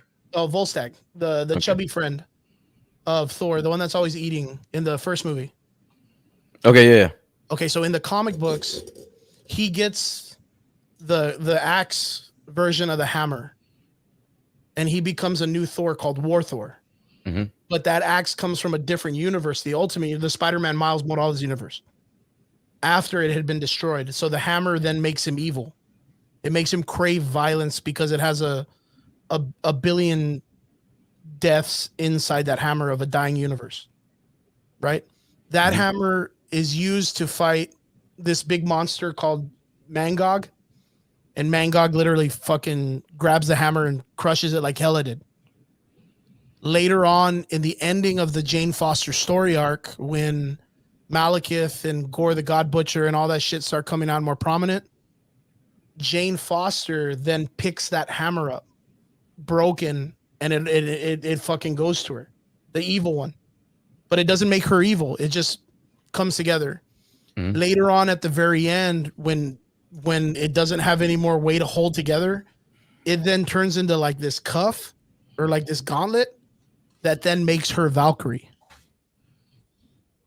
So what are the odds that this story goes the same way? Because Valkyrie right now in the movies is Queen of Asgard or King of Asgard or however you want to put it. So she can't be Valkyrie, that girl. She technically will give her title to somebody else. Mm-hmm. Do we think that the story is going to follow that way, or do we believe that the Jane Foster story will be a trilogy all on its own? Nah. Honestly, I have no idea what they're doing with this movie. But from the looks of it, dude, it looks fucking awesome. I was a fan of the last Thor movie. I have it highly. I have it highly love ranked. The fuck out of that movie. I have it highly ranked on my Marvel hype movies. That shit up all the time, and it totally it deserves it. Yeah, it's got the same director. It's got the same. It got the same creative director. It's got the same cast. But going back to the poster really quick, just before we move on or whatever. The one thing that's sticking out to me that's not obviously the hammer, is in the top right corner. Thor is wearing a fucking leather vest, some jeans, and like some type of like retro shirt. That's Thunderstrike, man. Yo, dude, I'm telling you, that Thor right there is probably what we're gonna see in Guardians 3. Yeah. That Thor right there. That Thor definitely we're gonna see that in Guardians of the Galaxy. Probably the Thor that we're gonna get in Guardians 3, and I'm hyped for that shit. Yeah, so that's gonna be super funny because the thing is like Thor 4 is coming out, and we know from the fucking picture here. We know Thor's going to be in that. And he's going to be super powered and all this stuff. But then again, we do have pictures of him with Chris Pratt, rocking the 80s Thunderstrike kind of like costume. Yeah. And you know what? As a matter of fact, that's a really, really good segue because we're going to talk about this too, because there is some recent news for Guardians of the Galaxy Part 3. So a couple of months ago, of course, last year, I would say like 6-7 months ago, James Gunn was doing, of course, Suicide Squad. And he was doing all the whole sales tour and all that good stuff. Well, he ended up putting up a picture with, of course, the new actor that's going to be playing Adam Warlock, who that dude had a glow up like crazy. Dude, that guy got pretty, that motherfucker got handsome for no reason. Yeah, like, dude. I don't know what the fucking shit they're giving Marvel's people in their juice or whatever, but that dude, like, yeah, I don't know what water he's drinking, but I want to sip. He looks amazing. He looks good, but there is an individual in that photo that James Gunn gives a badass nod to and says it's one of the most amazing actors he's ever worked with in Hollywood. And what would his name be, sir? Oh man, I'm gonna fucking. What's his name? What's his name? Go ahead, go for it. It's Chukwudi. Get it. Luigi. You got it. Luigi. Did I get it? I'll accept. Chuck. Bro. His name is Chuck. Yeah, They come his for name's your quarter. Chiquiti Uji. So apparently he came out in a picture with all the mad entire at that too. He was like, "It's Chuk, it's Chuk." Chiquiti All right, Uji. Well, he came out on a picture with all the entire cast of Guardians of the Galaxy, and James Gunn with this person individually. There, James Gunn doesn't put these kind of pictures up just to kind of poke. He literally put the picture up and put, "This guy is top-notch talent, and he's playing one of the coolest characters I'm ever gonna have." Everybody wants to be the character he's gonna be or whatnot.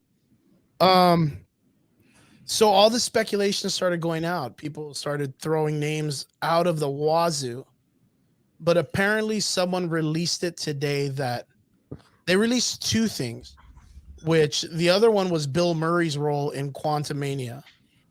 But that one is even more out of this fucking world than this one. But this one is actually pretty cool because it does have tie-ins to a lot of major players in the MCU. Mm-hmm. They're looking at Chukwudi playing the Higher Evolutionary. I hope he does. And for everybody that's listening, along with myself, do you mind just giving a quick backstory or, I guess, definition of who this character is? So the Higher Evolutionary has a lot of stake in the cosmic entity universe. He used to be just a normal dude, if I'm not mistaken. Just be a normal dude. He got picked up by some cosmic aliens that took him into space, did some experiments on him and turned him into this highly intelligent dude. And then what he started doing is he kind of created this like pocket dimension of just taking species of people and pushing them to their limits. Okay. That's why he's called literally the Higher Evolutionary, because all he does is just evolve species to the most intelligent variations of themselves. Well, apparently the reason why they're bringing this character in, oh, you know what? And as a matter of fact, Brian, a little nod to you again.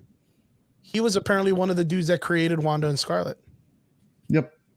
Yeah, or Wanda and Pietro. Sorry. Pietro, yeah. He was one of the dudes. So that's the dude that, and that's why Wanda's so fucking powerful as a mutant. But I mean, you could chalk it up to her just being a fucking mutant in general. Mm-hmm. But so he does have a lot of connections, and then with the cosmic entities, the Celestials, I think a lot of his technology does come from Celestial technologies. He's dabbled with the Eternals and the older Jack Kirby shit. Like he's been all over the place. Okay. So for them to bring him in now, I think it's a good idea. I think it's a huge idea. It's a great idea with them bringing in Kang, you know, them bringing in all of these different cosmic entities, Star Fox, Euros or whatnot. I think it's good. I think he's a good character to bring out. It's either him or they're gonna bring out that weird ass fucking church. I don't know if Trigger knows what I'm talking about. Yeah, the Cosmic Church or whatever. Yeah. Yeah, there's literally a church in space that Adam Warlock is constantly like either at war with or they think he's Jesus.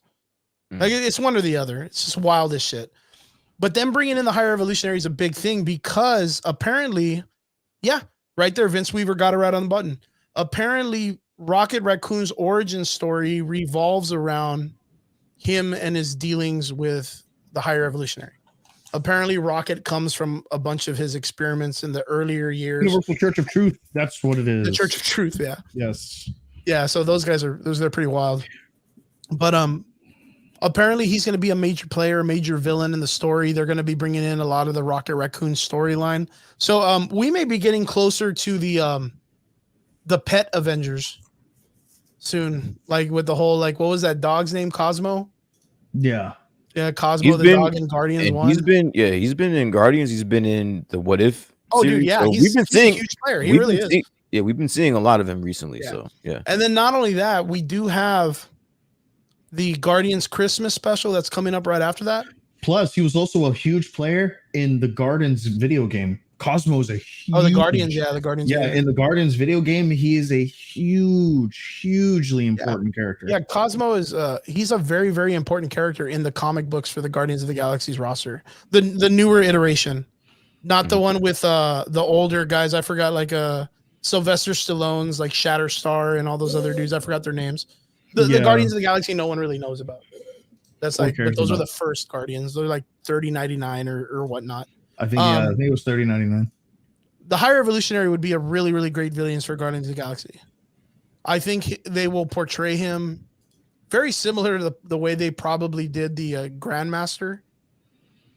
Like, but have him to be like this really like a cocky scientist guy that's just better than everybody else.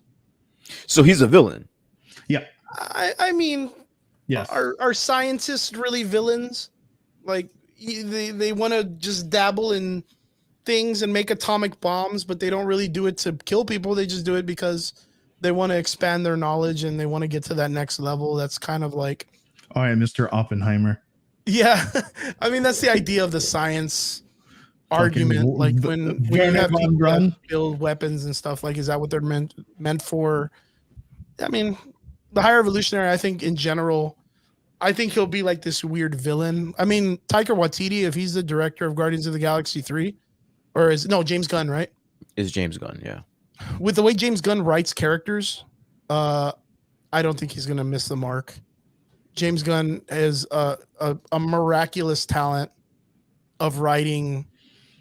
I mean, dude, look at the way he wrote Star-Lord's dad, Ego. Like, he made it make sense. And if you were an 80s, 90s comic book reader and I told you Ego is a Celestial and I'm going to make him a human being and have sex with a human and have babies and do, yeah, I would be like, you're fucking smoking something stupid, dude. There's no way. And he made it work. James Gunn made that bitch work. So with him being able to mess with someone like the High Revolutionary, I think it's going to be a great story. He does godly characters so well. Yeah, so, I honestly think that James Gunn can't really miss. I mean, he's been given great actors. I mean, I understand where you're coming from about the portrayal, but that's Kurt Russell. Like, you can't fuck that up. You can't really Kurt Russell. But ever since you gave us a little backstory on the High Evolutionary, I looked up a couple of issues on which he has been brought up in, and I'm looking at a Fantastic Four issue where he's going Fantastic Four villain too. He's going toe to toe with Galactus right now. Yeah, like, dude, he's a huge cosmic entity, man. Like, that is badass. Like, this guy's OP. Yeah, I mean, but then again, there's comics of Thanos knocking the fuck out of Galactus, like literally punching his helmet off his head. So like, dude, that's funny because you already have Odin headbutted Galactus. Yeah, Odin headbutted fucking Galactus once. Yeah, so hard that it cracked his helmet. But the cool thing is like you have a good idea of what Thanos can do because we've seen him physically in the movies. Mm-hmm. And he once punched Galactus so hard that his helmet fell off and he like fell on the ground, like onto his knees, like like he fucking pimp slapped his ass. So I don't know how you do that shit to someone in space, but yeah, Thanos did it. But yeah, man, the High Revolutionary has done battle with some big ass names in the comic books. And he's just as smart as Reed Richards. Maybe I would fucking say even smarter. But yeah, and he's if I'm not mistaken, he's even done some toe-to-toe shit against Kang. Yes. Nice. Yeah, I even think he's kind of tanked with Kang before. And the thing is the idea of what they're still, I'm still so fucking confused with everything that's going on right now in the MCU, how they're even going to use Kang with all the shit that's going on. With the idea of them bringing in the High Revolutionary, that's already a big motherfucker. Mm-hmm. Like, and then you're bringing in Kang at the same time, and then you're bringing in Shuma Gorath, and then you want to go and do the Wanda villain thing. Like, there's a lot of big shit happening in the MCU. So I don't mean to segue really quick, but Vince, I just want to interact with the comments really quick. So Vince asked a question. I don't know if you guys want to interact. Who do you think is going to get killed off in the Guardians of the Galaxy 3? If you think there's going to be anyone that doesn't make it out of this movie or just gives a fucking ScarJo moment where he just fucking where they just sacrifice themselves, is there anybody that's not going to make it? Hashtag fuck Dave Bautista. Was that Bautista? Hashtag fuck Dave Bautista. Yeah, I think that's going to be unanimous across the board, Vince. I'm gonna be on board with the gentleman. I think Drax is not going to make it, dude. I think really Homeboy's think gonna bite it. I don't know, man, because there's a huge possibility if they introduce his daughter, they won't need him. Because then they'll already have someone to replace that character role, right? Yeah. Say they leave Drax in space to start his own saxophone club, because that's what they do with him in the comic books. It sounds stupid as fuck, but he's a saxophone player. Oh, you were serious? Yeah, straight up. Like, it sounds silly as fuck. Oh, wait, you were he's serious? A saxophone player. Because Drax is like a human being who gets picked up by like these people and given the opportunity to like. He gets picked up by Thanos. Start Thanos, yeah. Yeah. So he gets picked up by Thanos, and then like some shit goes down, and then people capture him from Thanos, and they're like, "Hey, we're gonna give you this like really, really, really, really, really, really intense mind, conditioning where all you want to do is kill Thanos." And he's like, "Send it, download that shit. I know kung fu." Yeah, and then that's how he gets all those red marks on his body and turns green. Yeah, awesome. But he was a saxophone player. That's what he did. And he had a daughter who was also captured by Thanos. Yeah, if they want to leave him in space as a saxophone player, by all means, dude. Drax is probably getting all that space pussy, bro. Like he's a saxophone player. He's a blues player. He's in a blues band in space. Man. Are you kidding me, bro? Yeah, you don't need to have emotion. You know what I mean? Again, get him when you fit it. You know what I mean? I don't know, man. I really think. I mean, I don't see any other character that has made the remarks that Dave Bautista has made about wanting to leave the character, about wanting to leave it behind, acting like he's fucking Academy Award winning material. He needs to be careful. Like he needs to be careful about how he talks, because the Guardians money is probably pretty good. Yeah, I wouldn't want to fuck that up. Like, I mean, I know he may be on a high horse right now. He may think that he's in high demand because of his efforts so far, but it's just getting rough out there, bro. You might want to just lay low and just keep collecting those Marvel checks, because they got to be good, right? I mean, that's probably the best thing that's going on in his life in general. And not to be rude, because I know that he's made, of course, he did Blade Runner. He came out in a Mission Impossible movie. He was in Dune. But he gets typecasted way too hard. And, his acting chops are still on the up and up. He's not no Rock. He's not no Dwayne Johnson. Yeah, dude. I mean, like, I get it, man. He's been tied to some very, very, very, very, impressive franchises, right? Mm-hmm. He was a Bond villain. He was in Dune. He was in Dune. I totally forgot that. Yeah. I mean, like I said, dude, this guy has been tied to some very, very impressive franchises, but at the same time, you're in those franchises as a big buff dude, not because you're Tom Hanks. Yeah, pretty much. Yeah, you're not there because straight up. I totally forgot to say this, but # Matrix Resurrection beat Dune in the box office, dude. Oh my god. Yeah, I remember Trigger saying Dune was the greatest movie ever, and now the Matrix beat it. How does that make you feel, Trigger? How does that make you feel, Trigger? Touch me right here where it hurts. Hey man, touch me on the bear where it hurts. Hey man, people can be wrong. Sometimes people can be wrong. Yeah, you. Yeah, man. And sometimes people don't need a whole lot of intelligence to see a movie either. I like it. I don't know, man. I don't know, because this is going to segue us into the next fucking. I mean, I didn't like Matrix, but I mean, if we're gonna have Matrix versus Doom, oh no, don't get me wrong. Dune was amazing. Go ahead, man. I'm just. No. I'll admit it. I think Dune was a masterpiece, but it did beat. But the Matrix did beat it in the box office numbers. But Dune. Oh, well, I was going to say they both came out on day and day release, bro. They both came out on HBO. HBO Max. Yep. Yes, they did. Apparently, watch hours and times, the Matrix beat out Dune. But I think that's because of the popularity of the name, The Matrix. I was going to say, like, that's a. Come on, dude. It's Matrix. I think and like Chris isn't wrong. Like the Matrix has just such a cult following behind it, and that's not to say that Dune doesn't, but like the cult following behind it is significantly smaller. It's not a fair fight. Matrix. Not a fair fight. Yeah, I mean, like honestly, to me, I mean, Dune is still the better movie because one, it has the better actors. Absolutely, yeah.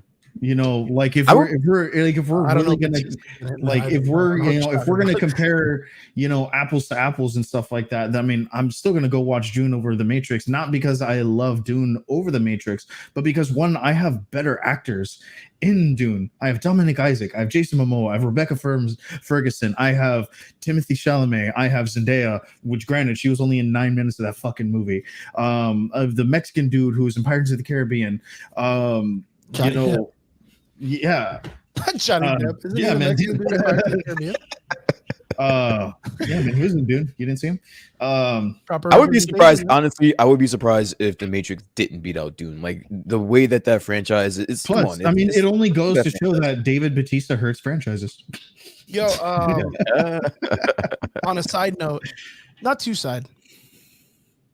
More than likely, I'm about 80% sure they're gonna make a part 5 of The Matrix. Oh yeah, no, I am too. But honestly, I am too. But Lana Wachowski ain't gonna come back. Do we want a part 5? Well, that's the thing. Lana Wachowski ain't gonna come back.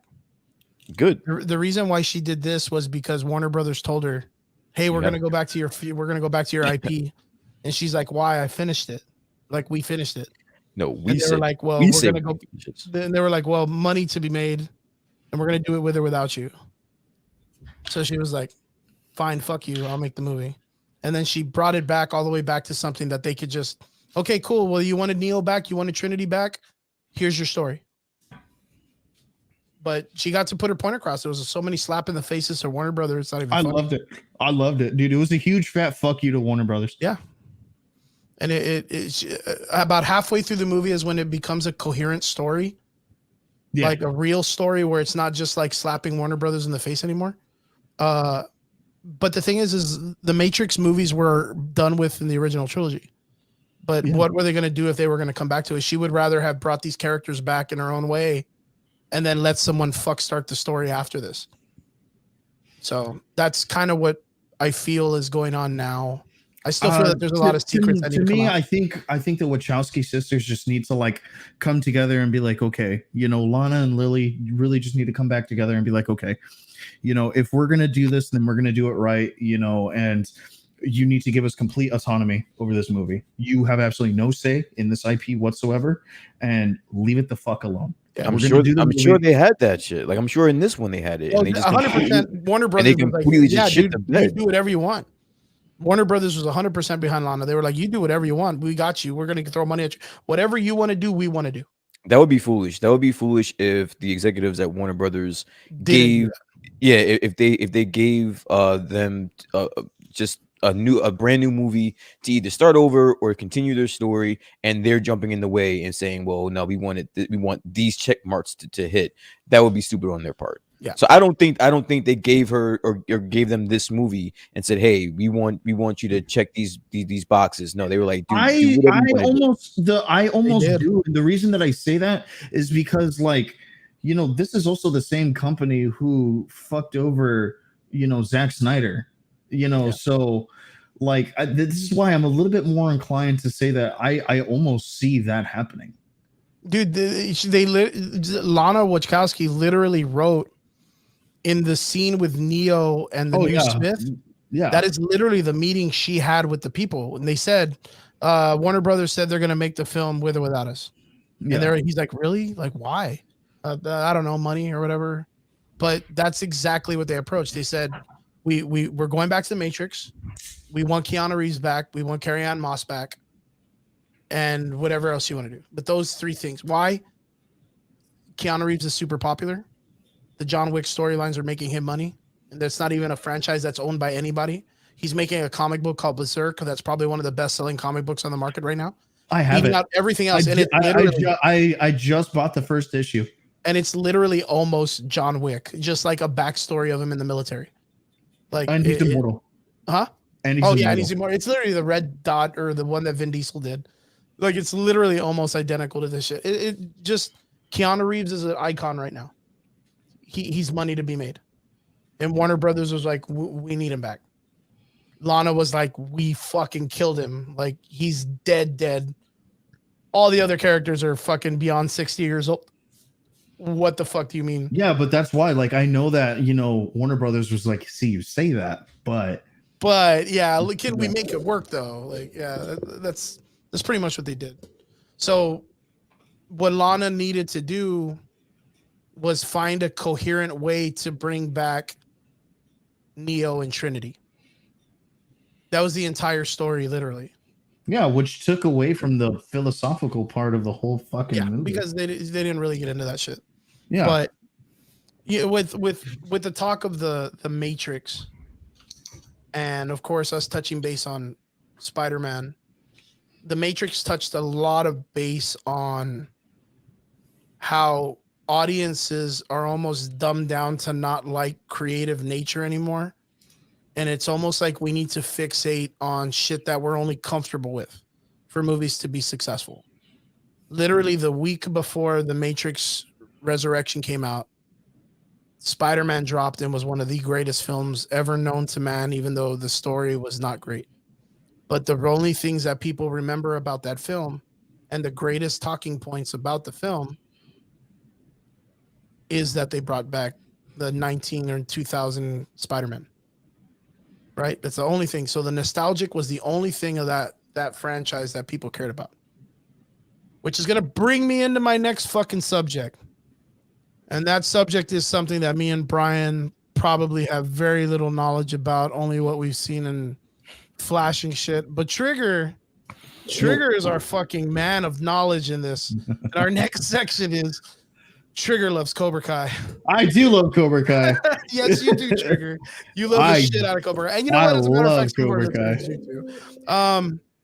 There's a lot of popularity around fucking Cobra Kai, which I understand, but I don't.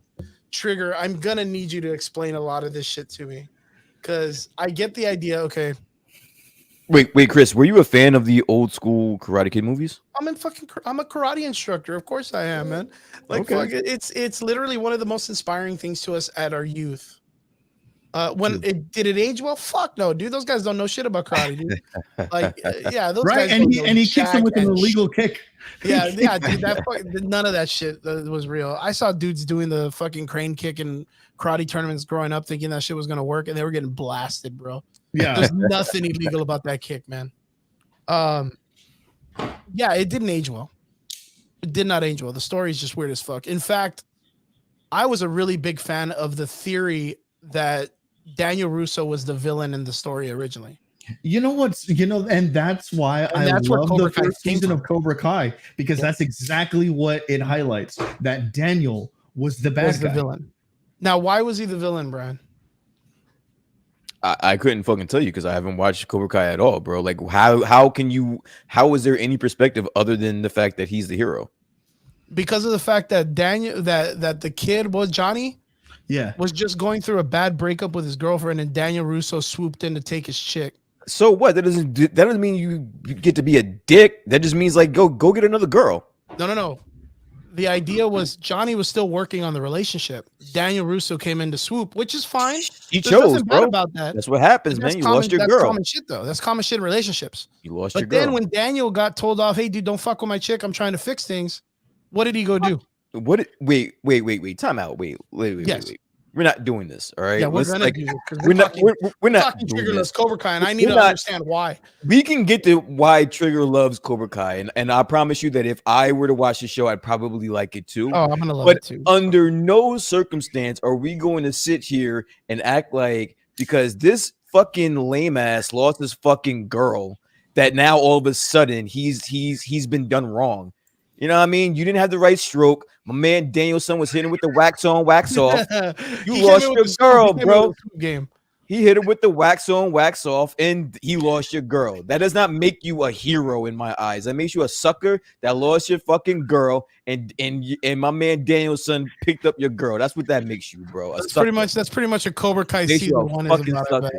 Then I'll probably hate season 1. Then I'll skip the season 2, bro. You lost your girl, man. Deal with it. So the theory online was when the original movie came out and all this shit passed through, Johnny was going through a patch in the relationship. They were on and off, not officially broken up or whatnot. But Daniel came in for the swoop. right? Yeah, meanwhile, you're not broken up, but your girl is getting blasted by fucking Daniel over here. Yes. So the girl is more of the why you doing this behind your dude's back kind of shit. But see, what I love most is in the last season, all of that gets rectified.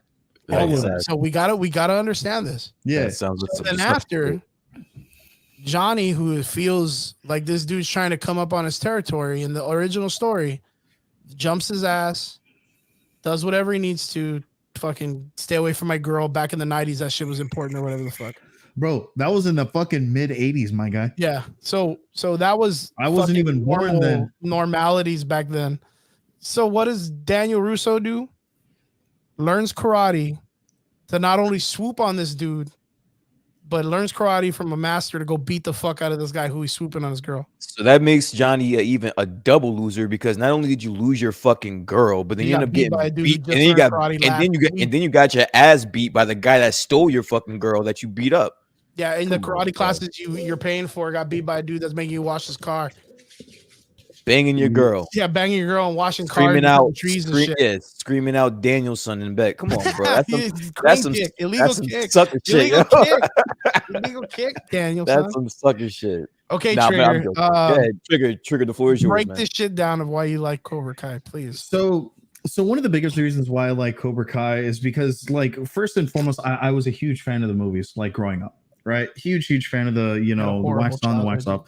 I loved I loved Karate Kid, and I've seen all of them, even the very, very horribly done Jaden Smith. Did you see the one with the girl? Yeah, I saw Karate Kid 3 that made no goddamn sense, dude. I kind of dug it. Did you really? Fuck. I kind of dug it, bro. $1 Million Baby way better, dude. I kind of dug it. Sorry, Drake. Sorry. Look, man, if I'm gonna see a fucking, look, the third one, sorry, the fourth one is toxic as fuck, right?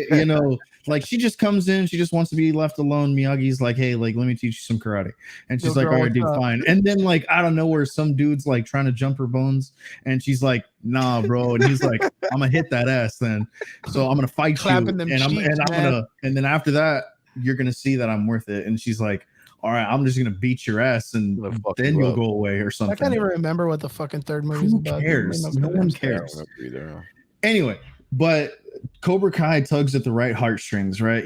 Because, like, you get to see Johnny as, like, exactly the way that you pictured him living his life afterwards. He's a fucking nobody. He lives in a dingy ass little apartment. He can barely afford rent and beer, and that's like the two things that keeps him going. He has a son who he's completely neglected, and then it turns into this weird, like, I have a new kid that I can train, and I'm going to start Cobra Kai again to give this kid some direction and find some direction myself. And then his son ends up training with Daniel. And it becomes huge another L. Yeah, this guy Johnny, man. Daniel takes the dude's slacking in the man. Daniel takes the dub everywhere, bro. How do you lose your son to him, though? Like, that shit is crazy. That's fucking funny, man. Nah, I shoot Daniel over some shit like that, yo.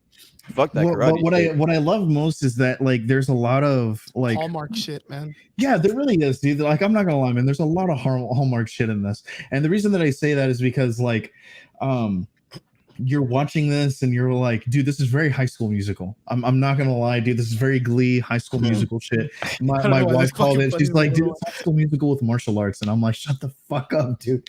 Don't ruin this for me. And like, but I mean, it is, dude. It really is. What's that? Women's Network Television or whatever? I don't know. Oxygen. You know what I'm talking about, right? Yeah. The fucking shows on that are like, dude becomes teacher, starts banging student holds wife at gunpoint, then fucking aliens come, and then you find out that the wife was an alien from another planet, and now she's pregnant with Superman or whatever. I have a question. What happened to the chick, the one that Danielson was banging? Is she in this show? She got her fucking head blown off by the Patriot, or what's the dude from she comes out in the fourth season, and they actually get to rectify all of that, right? She comes out? Yeah, she does. Oh, dude, fuck out of here, man. Yeah, I just remember her getting blown up by the fucking dude in The Boys. Yeah, she's in the first season. She's the one that gets killed in the first season. Yeah. She's the chick that runs the funny thing is that like they rectify all of that, and and he's like, but he was taking you from me. She was like, oh, I'm sorry, I didn't realize that I wasn't my own person who could make I was my own decision. Yeah, like Johnny, and so he was like, bro. But like we were working on things, and she was like, yes, but that doesn't take away from the fact that you were an asshole. And yeah, so like, and Daniel was like, yeah, dog, and she's like, well, hold on. He actually was working on the relationship, and maybe you should have respected the fact that he was at least finally giving effort. What? She's playing the double-edged sword. That would have triggered me to no end right there. I would have been like, there's some bullshit. I can't believe I'm letting this TV show fuck with my head like this. Because who the fuck is she to? Nah, she's not doing that. Like I'm not. Hey, Jaden Smith, they're at Whataburger. Yeah, dude, and like watching everything in the background. Dude, you know what the fucked up thing is that like season 4 really is like the highlight of how Daniel was the biggest dick. Daniel. Yeah, I don't understand how you're gonna make me. I get that the show is trying to fuck with your head like that, but there's no like everyone was a dick to this kid, yo. Literally, everyone in the movies was a dick to this kid.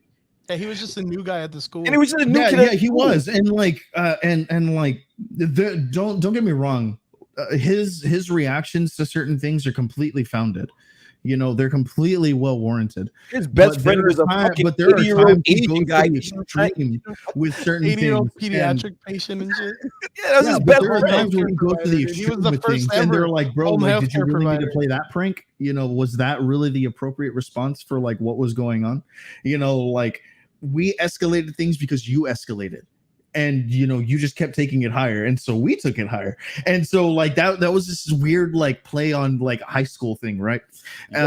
Chase me around the fucking parking lot. What are you talking about, Yo, my old man beat your ass in front of around and find out.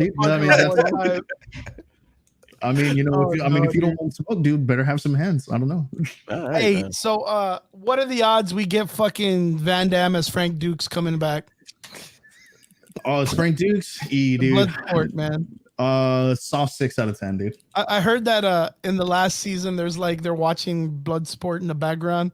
Bloodsport is that shit. Yeah. What are the odds, dude?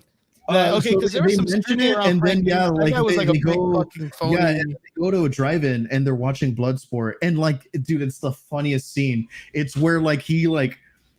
It's when he has the sand in his eyes and he like splits and he's like fucking punches bullet. Yeah, yo, that guy Frank Dukes made up all that shit, and a bunch of martial artists like Don the Dragon Wilson, Chuck Liddell, all these dudes called Frank Dukes out like so gotcha, dude, back in the day, dude, because he made up this fucking thing that he went out and did like a bunch of like murder tournaments and crazy things. But what are the chances we get Van Damme and fucking Karate Kid, dude? Dude, soft 6 out of 10, dude. Yo, fuck. Probably what are the odds we get Jaden Smith and Jackie Chan to make a fucking knowing good fucking well that China doesn't teach karate.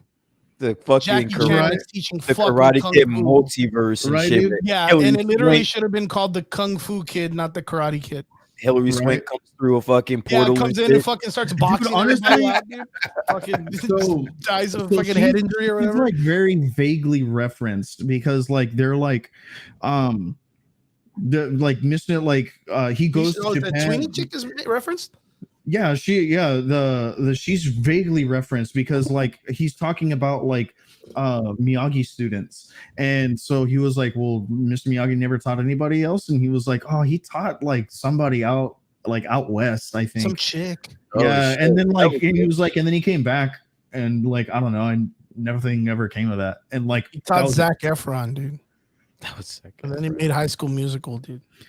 I still think that okay, so there's this character, and people have been trying to find out who her fucking parents are because they've never been shown, but everyone thinks the woman, so the girl's name in real life is Peyton List.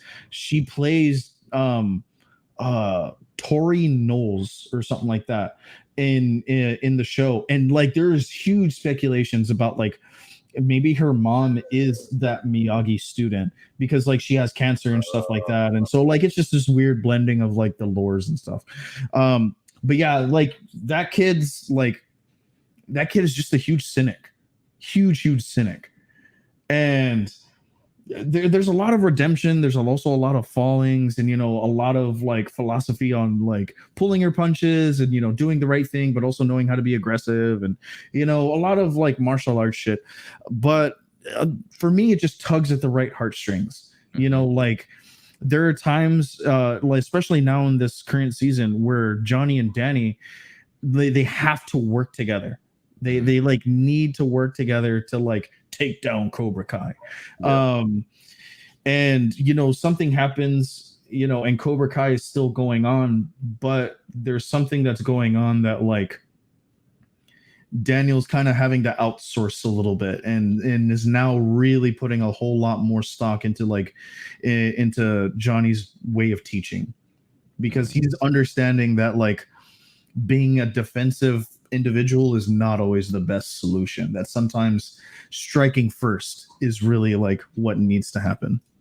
I was a huge fan of the movies back in the day. I know we're giving you shit about it, but yeah, I'm definitely eventually gonna check out the show. It sounds amazing. Anytime I can get Daniel's son and Johnny on the same team, I'm probably gonna be interested to check it out, man. It sounds dope, man. Yeah, apparently we're missing out, man, because everyone, even at my work, man, everyone's fucking talking about this fucking movie. Yo, there's just so much content out there. I just haven't gotten around to it, bro. It's just so much content out there, dude.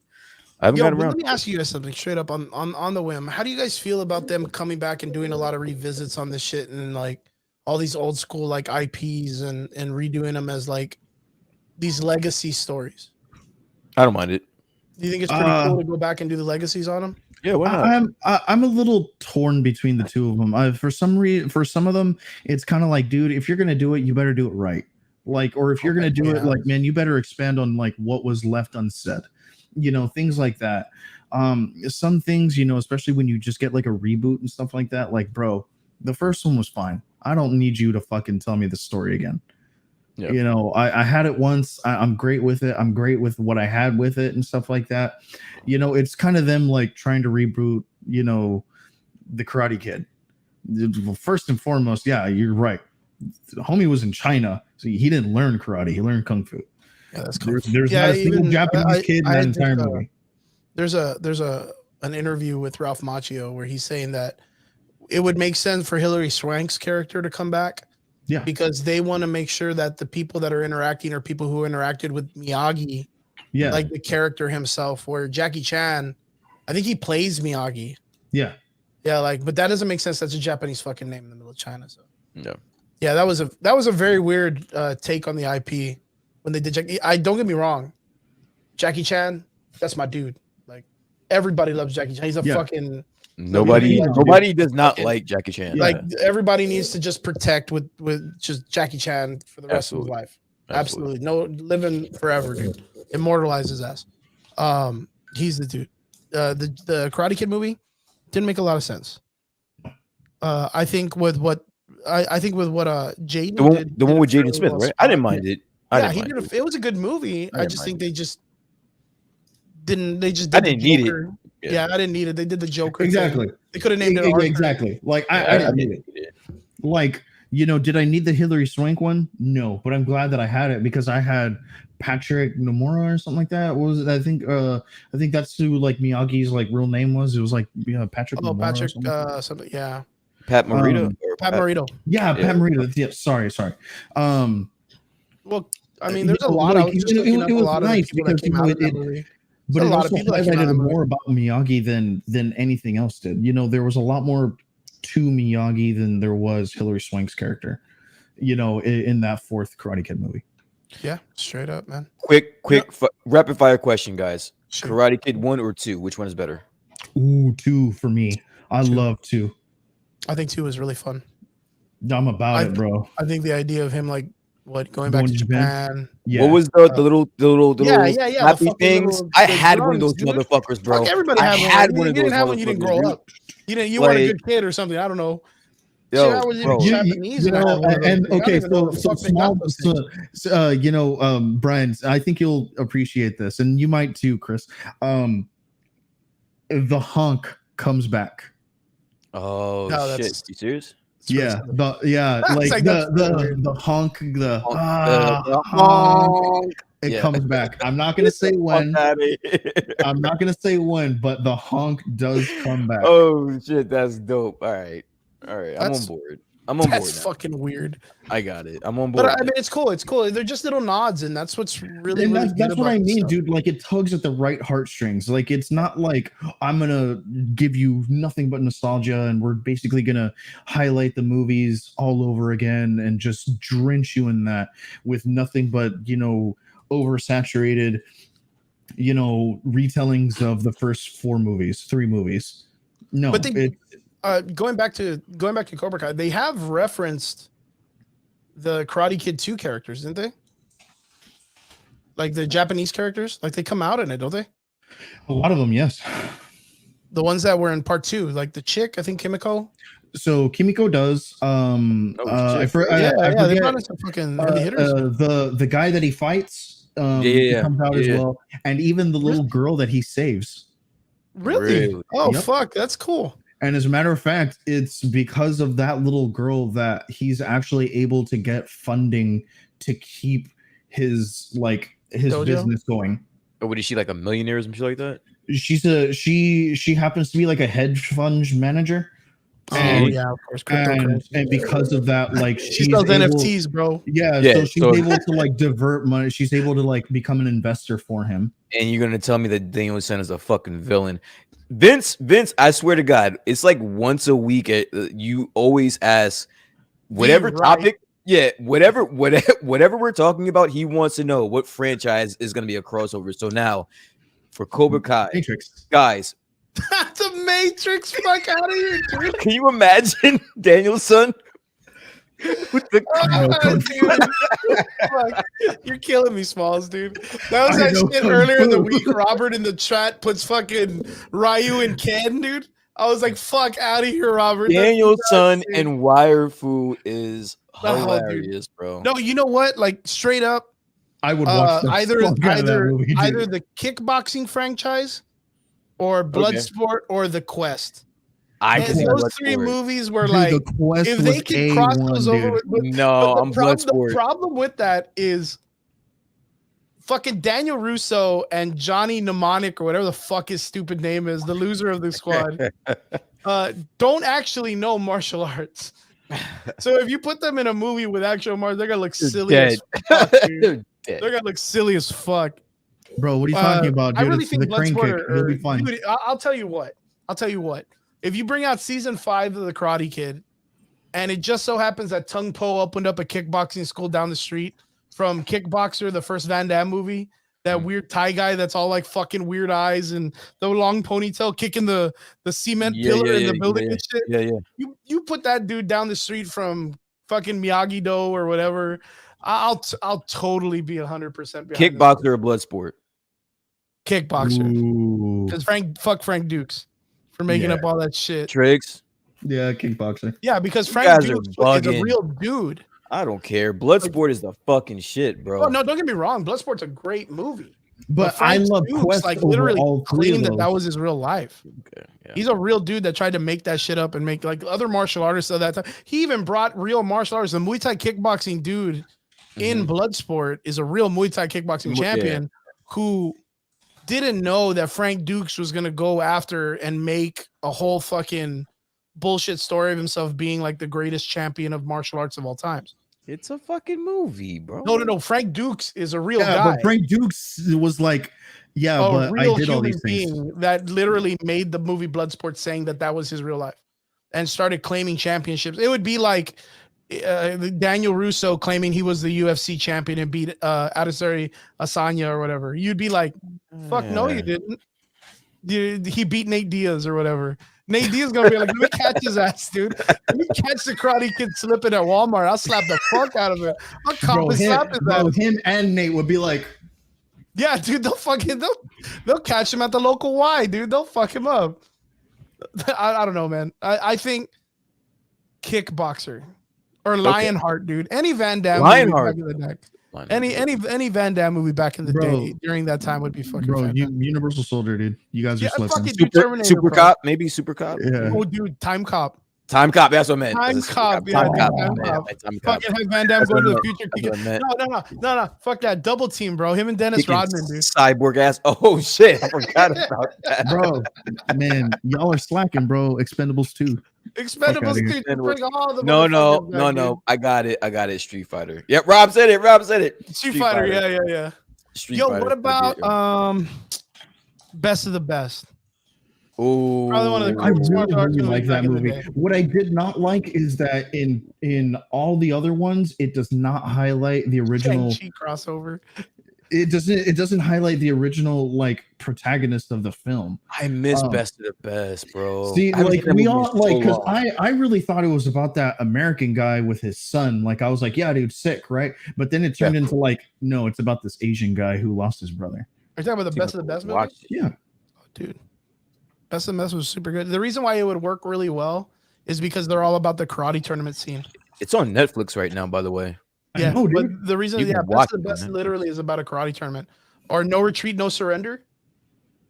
Yeah, No Retreat, No Surrender was a really, really good one. Fuck, dude. Even let's get a little crazy and just say Double Dragon, dude. I hated that. Get the fuck out of here, dude. Yeah, Double Dragon. Oh, you know what? Okay, this is gonna segue really quick because I know we have a little bit more to talk about, and we don't want to get too crazy. If you had the opportunity to bring a show back from back in the day and turn it into either a Netflix show or a streaming show, what would it be? Bloodsport. Ooh. That would be a great fucking show.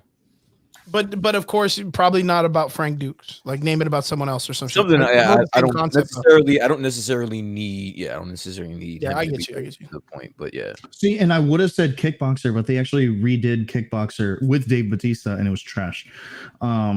The best remakes of Kickboxer was with Sasha Mitchell before. Shit on Dave Bautista episode?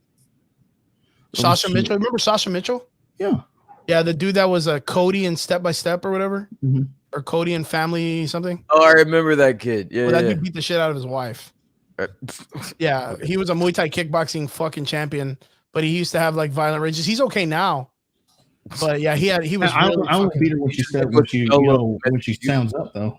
Yeah, no, but the thing is he suffered from like not anger management, but he actually suffered from something. He taught his wife Muay Thai kickboxing to defend herself against him when he would have violent rages.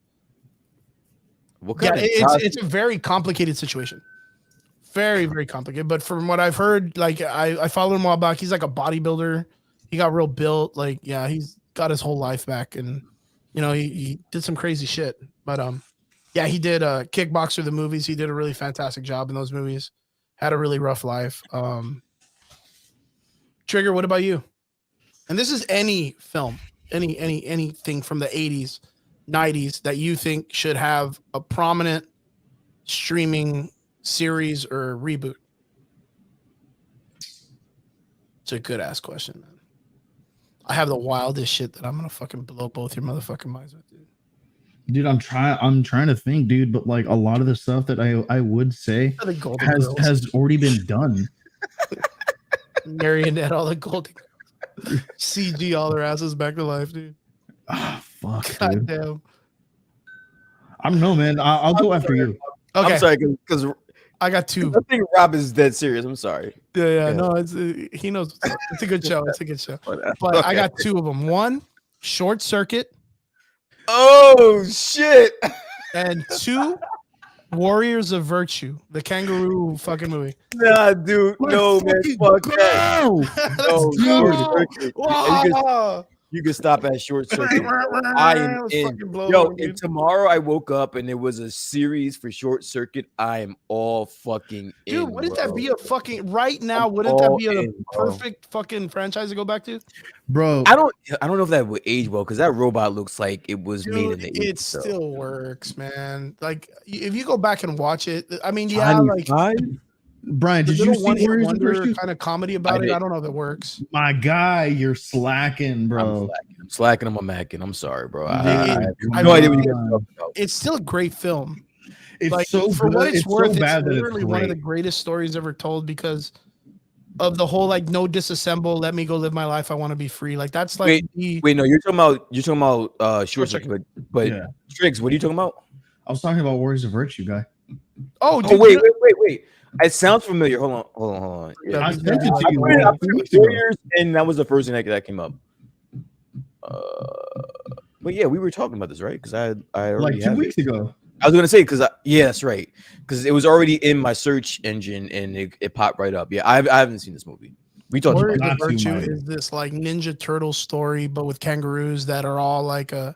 They all have they all symbolize a virtue that are encompassed by a specific element of the earth. Yeah, and it's super cool, man. Like they did a really great job. Bad that it's great. When was this made? In 97. I was 15 in 97, guys. I'm showing my age, but I don't know if martial arts kangaroos were up my alley at that point. Oh, they definitely weren't. They definitely weren't. But it was almost like right on the tails of like I want to say Ninja Turtles 2. So a lot of the costumes were very silicone based, very wiggly and rubbery. Like they were good for like it was literally like the Guyver movies. Like you could beat the fuck out honestly, of them. The guys I would love to see Guyver back again. There we go. Guyver is still a very prominent manga and anime. I know, but like if they actually did like a really, really good like live action series, and I'm not even talking about with like David Hayter or something like that. If they even if they got like another like they'd have to get a younger actor. Yeah, I mean if they got like a just like a 19-year-old, 20-year-old you kid. can't even get one of these dudes from fucking Karate Kid, put him in a Guyver outfit. Dude, I'll watch the fuck out of that. Dude. So the kid who plays Miguel in Cobra Kai is gonna play the Blue Beetle, dude. Yeah, he's the Blue Beetle in fucking DC if they ever get their shit together. Yeah, because I think he already tried on the suit, and the big comment was, well, they think I think they assume I'm gonna bulk out, so I guess the suit doesn't fit him right yet. Yeah, but it will. Yeah, it will. I mean, because like in season 5, like he starts like he's not yoked, but like you see him starting to like beef a little bit. Out. Yeah, gotta get that meat on him. Good shit, man. Well. I know I'm gonna catch this series, but I think it may take me a little bit to get behind it. I wouldn't blame you. Like I don't blame you for like you not being behind it. Like the fact that it's very Glee, High School Musical, and stuff like that doesn't sit well with a lot of people. It's like the Power Rangers acting. Yeah, exactly. I 100% like do not see everyone getting behind it. And the reason that I say is give it a chance is because like I think like at least for like nostalgia purposes, it's gonna tug at the right heartstrings. Yeah, I can get behind that. Speaking of nostalgia and being about our last conversation of the night, this will be our recap conversation and review on the last of the second episode of Book of Boba. Book of Boba fucking Fett. So boys, Triggs actually might have to sit some of the conversation out because you haven't seen the episodes, have you? It's okay. It's okay. Oh, you haven't seen it? I haven't, but like but for me, yeah, dude, I'm fine. It's not because Triggs has a really interesting concept. He's gonna wait until the series finishes and then just catch it all and just binge it. Yeah. I honestly, if there was any show that's been coming out recently that you could probably do this, it's probably this one, and it'll probably be actually better than it being episodic and waiting week to week. See, and the reason that like I want to do it this way is not because like everyone's been shitting on it or anything like that, but just because like for me, like the hype just was not there quite enough. And I was just like, you know what? I think I might be able to hold off on this one to where I can just binge all of it for like the day and I'll be A-okay. So I've seen the episodes, but I've been kind of in the dark because I haven't been at my computer looking at social media with it. But what do you mean people are talking about this? Like, I want to know what you mean, like people are shitting on this show. Well, what are you saying, man? I mean, I saw it. I'm watching it. I don't think it's that bad. Well, a lot of people are, and Brian had brought this up, in our chat, was that a lot of people are wanting to see Boba Fett the way that he was portrayed in The Mandalorian, but apparently he's been nerfed a whole bunch in the show. Nerfed. And so people have a big problem with that. They're like, well, where's this huge badass that we had? Like, yeah, are they still talking about the dude that like held what Luke at gunpoint and then got fucking shot in the back into, like, he's supposed to be like the best bounty hunter and made like the biggest fucking mistakes in his debut in Star Wars, the original series. Yeah. So that was like this is the same character these people are talking about that literally in the comic books when they continued had amnesia, worked with Han Solo, and then got his memory back and then got fucked and left in the spaceship again to die again. So that's my whole point. Is like Boba Fett had a total like 3 minutes in like the original Star Wars, like, and it wasn't even that. And he was clumsy as fuck. Yeah, it wasn't even that spectacular. Yeah. So like, I get it. I've always heard growing up, people thought that he was such a badass. I never understood that, but I roll with it. All right, whatever. But I 100%. A lot of the neckbeards are probably gonna say it's because of the legend books or whatever. But that shit ain't canon no more. All right. But this show has been getting shitted on, and it's because a lot of people are expecting this total badass bounty hunter that it's not what you're getting. You know what I do like about this show, and I did say it in the chat. Like, it's been so long since we've gotten some OG Star Wars shit. Yeah, this is really a spaghetti. And this is some OG Star Wars shit, and I appreciate that. It's telling me that Dave and Jon Favreau are fucking fans, and they are telling the story as if they want to see the shit as fans. It's so crazy because, like, yeah, you're absolutely correct. 3 minutes of fucking video time, and a whole plethora of people are expecting this dude to be like Jesus Christ superstar on crack. Like just shooting people out of the sky like Bullseye from fucking Daredevil or whatever. Yeah. And I'm a super huge fan of Star Wars. And I literally, there was parts of me that were like, Trigger will vouch. Brian, you'll vouch for me too, because you've heard me probably say it about 40 fucking times. Mm-hmm. I wanted Boba Fett to be like this clumsy, accidental assassin. I wanted him to be just stupid as fuck. But for some reason, he's got like the best luck in the universe. Like trips, falls, shoots somebody, kills the dude he needs to kill. But other than that, he's a fucking dumbass. Why? Because that's about as much information as we got from his character in the original movie. So we have, yeah. So out of the whole entire franchise, he fucking shows up with Han Solo. That's it. Like that's the only thing he did was he fucking caught Han Solo. And he didn't even capture him. Fucking Han Solo had to give up. Fucking Darth Vader got his ass. Yeah. You know what I mean? I'm loving this show. I love the duality between the past and the present. Dude, the PTSD. The PTSD. What did we know about the Tusken Raiders before the show? That George Lucas wrote them as sand people. Yeah, and they probably jump-started Darth Vader. But other than that, like the prequels. They were in the prequels. They were the straw that broke Darth Vader's back on that one. But other than that, we don't know shit about the Tusken Raiders, and they've been there from the beginning. Through, I'm guessing like the video games from back in the day, like the Academy, Jedi Academy, maybe Knights of the Old Republic.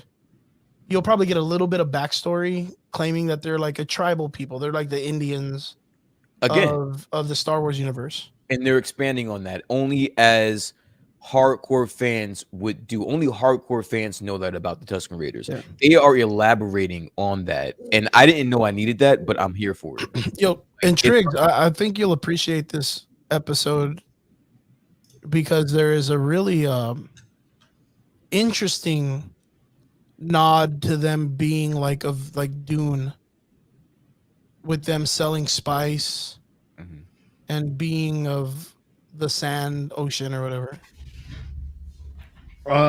So I get what you're saying. If I saw some like fanaticism about like the Tusken Raiders, like some like weird religious fanaticism, then I'd be like, sick, dude. This is Star Wars Dune. No, it literally says, "Are you selling spice?" And the dude goes, "I don't know what you're talking about." He's like, "Oh, you're sitting on an ocean of spice. This whole desert is spice. You guys now sell this. Tusken Raiders sell it. You're gonna pay them money for spice." Sick. That's literally what they say, word for word, dude. Not even fucking around. And then they literally call the desert a spice ocean. Sick.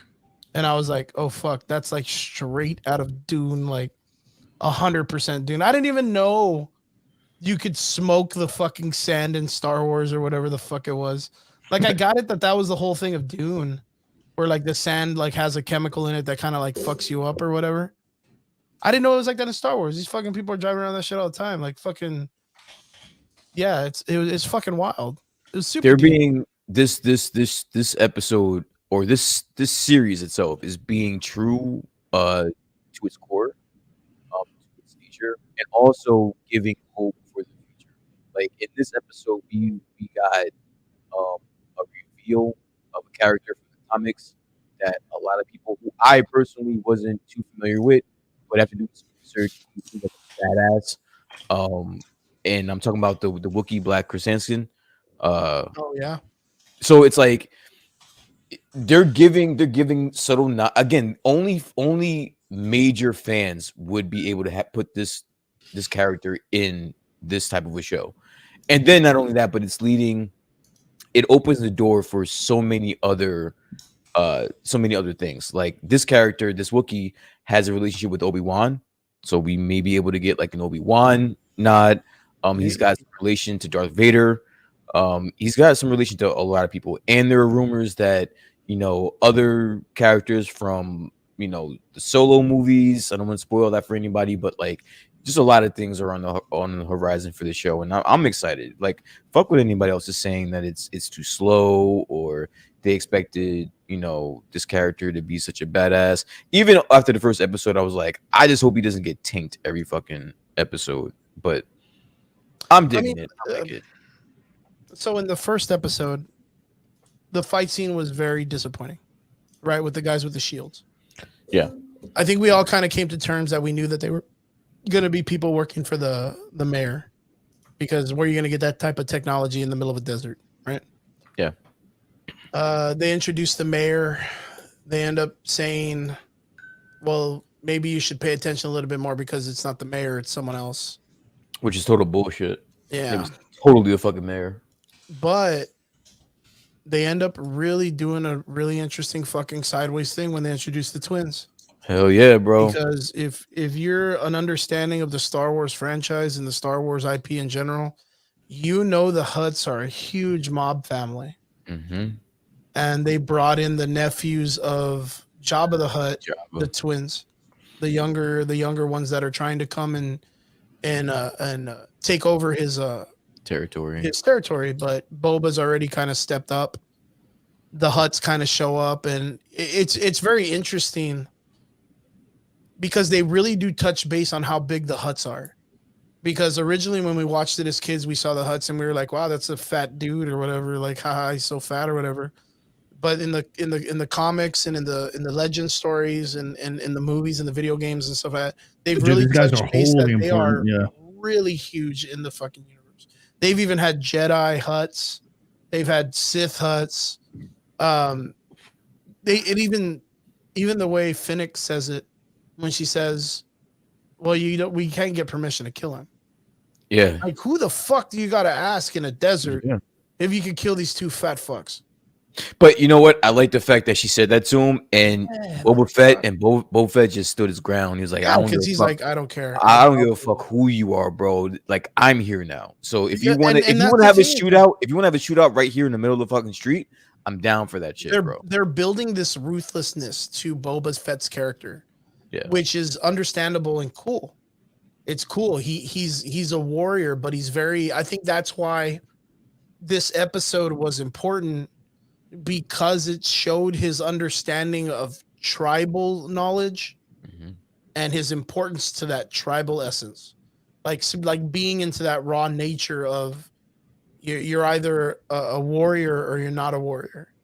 This goes off of the ideas, like I've had conversations with my students and my friends, that you're either a hunter or you help the hunters prepare for the hunt. That's the only two people in a tribe. Mm-hmm. You're either hunting for food or you're eating. But when you're eating, you're making clothes for the people that are going out and hunting. Yeah. There's no middle people. If you're not doing one or the other, you're useless. And this show brought a really great dynamic and a really good lore to what the Tusken Raiders I told you, I didn't know. Like. I didn't think I needed it. So they even have their own fighting styles and their weapon, and they really play some shit. Now I know you said that you weren't a fan of the action in the first episode. Yeah. But the train scene in this one, what were your thoughts on that one? I thought it was cool. I thought it was fantastic. Okay. I like the whole walk into the bar.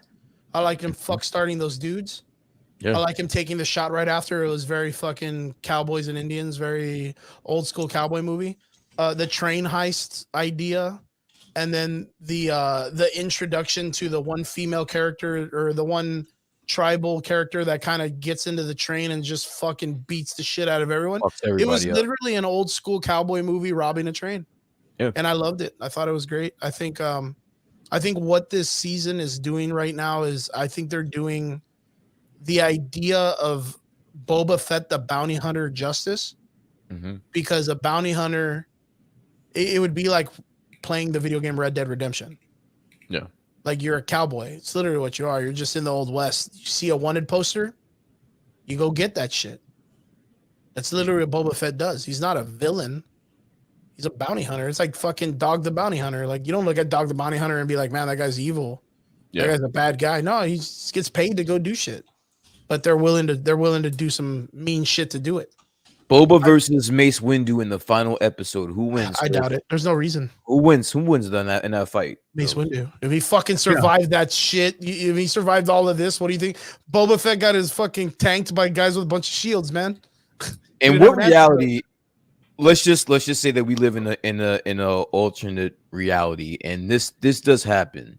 And then we're watching this episode, and at some point, Boba just shoots him in the fucking head. What do you say to Mace Windu finally coming back after all these fucking years just to get tanked by Boba Fett? I mean, it would make sense. Never watch fucking Boba Fett again, dude. I wouldn't watch Star Wars again. That's where this is going. But think about it. I would never watch Star Wars. Anything having to do with Star Wars. I would play a video game. Nothing. Think of the come around, because remember the way he took out Jango Fett. True. He took him out with just a head swipe like a bitch, dude. Fuck. All the build up for Jango Fett, and then fucking Mace Windu chops his head off and runs by him. At the end of the day, Mace Windu is a fucking Jedi Master. Yeah, he's a G, man. And fucking Mace Windu and not Mace Windu and fucking Jango Fett and Boba Fett are just fucking bounty hunters. That's all they fucking are, dude. At the end of the day, there is no. I think okay, fucking straight weird story idea creativity part. Mace Windu, if by chance makes some type of weird thing, it has like that weird PTSD. I forgive you for killing my father moment.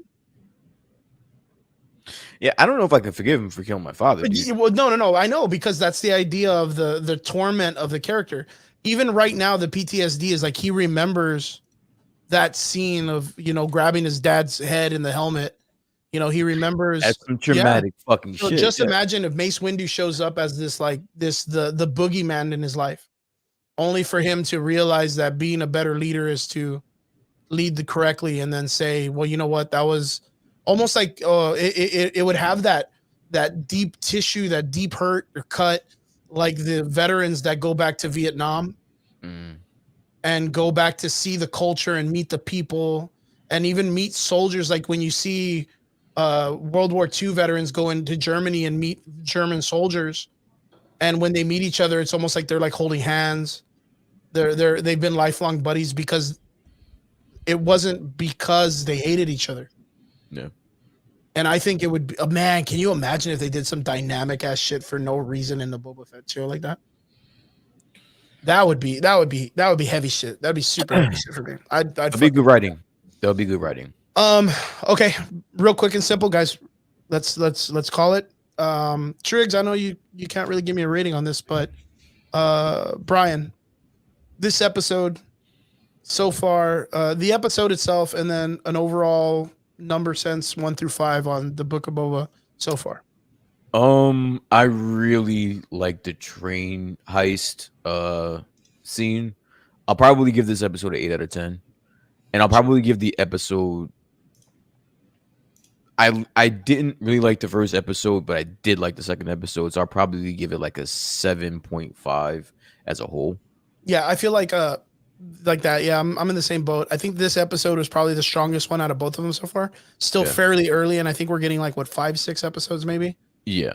So Hawkeye. I mean, we know that Hawkeye did it. You know, there's a couple episodes that felt a little off, but overall, it came out to be a really great season overall.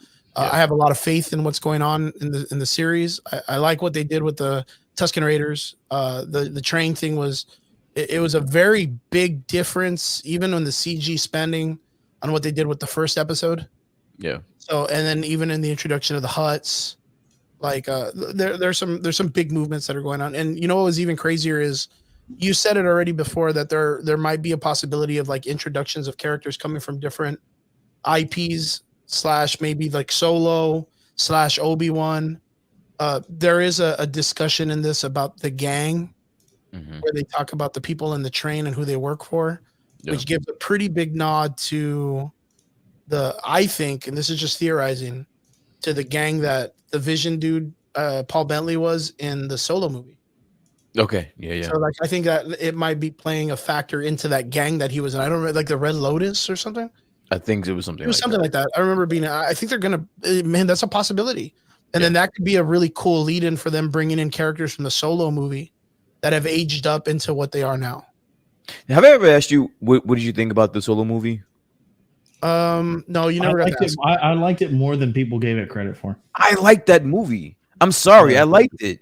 For me, it was it was cool, but it just wasn't necessary because all the stuff they answered was stuff we already knew. I felt the same way about Rogue One. Yeah, I felt the same way about Rogue One. The only thing that I got out of this film that I thought was genius as fuck was the robot that they put the AI into the Millennium Falcon.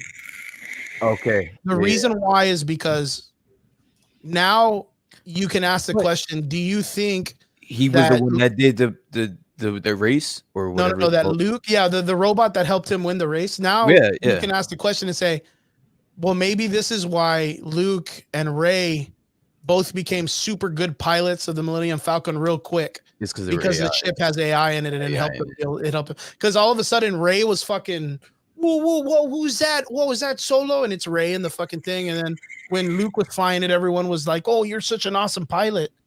But it gave you the idea now to think, was it the ship Millennium Falcon itself as a character helping them out? Yeah. So that was the coolest thing that I got out of that whole movie. Other than that, you have the who shot first moment. You had the race. You actually saw him cheat. So like you knew how he won the race. So technically it kind of riddles the idea of how he won the race because he just cheated by taking a shortcut. Yeah, so basically, yeah. So basically he didn't really do that. He didn't really do it. He just cheated and not only that, the ship laid out the entire pathway. He didn't even fly the goddamn thing. I think that movie had one of the coolest post-credit scenes. Definitely. Yeah, the Darth Maul one.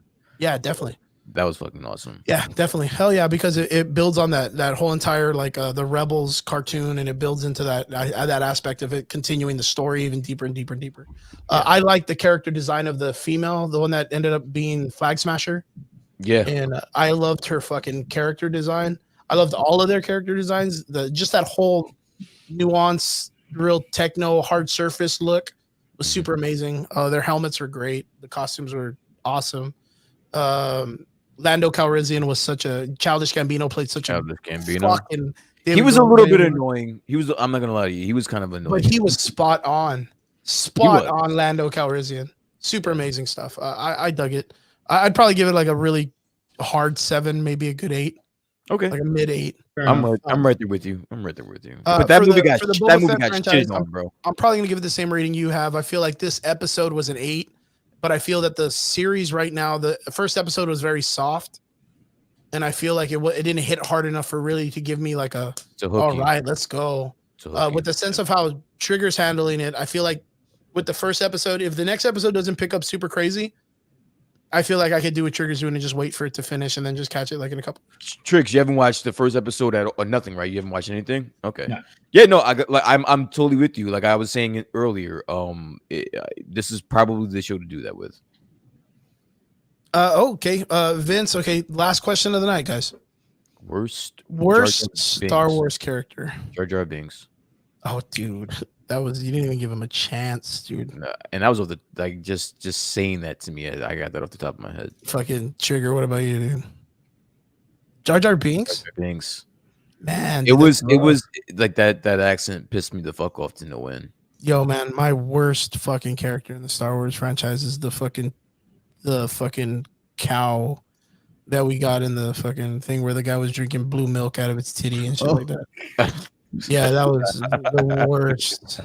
It's not even a real character, but fuck Rian Johnson for putting that scene in it for no fucking reason. What's like that dude was milk? Like, hey, yeah, we always talk about blue milk. Let's just fucking show them where it comes from. And it's them like literally squeezing like someone's titty, like in the middle of the background.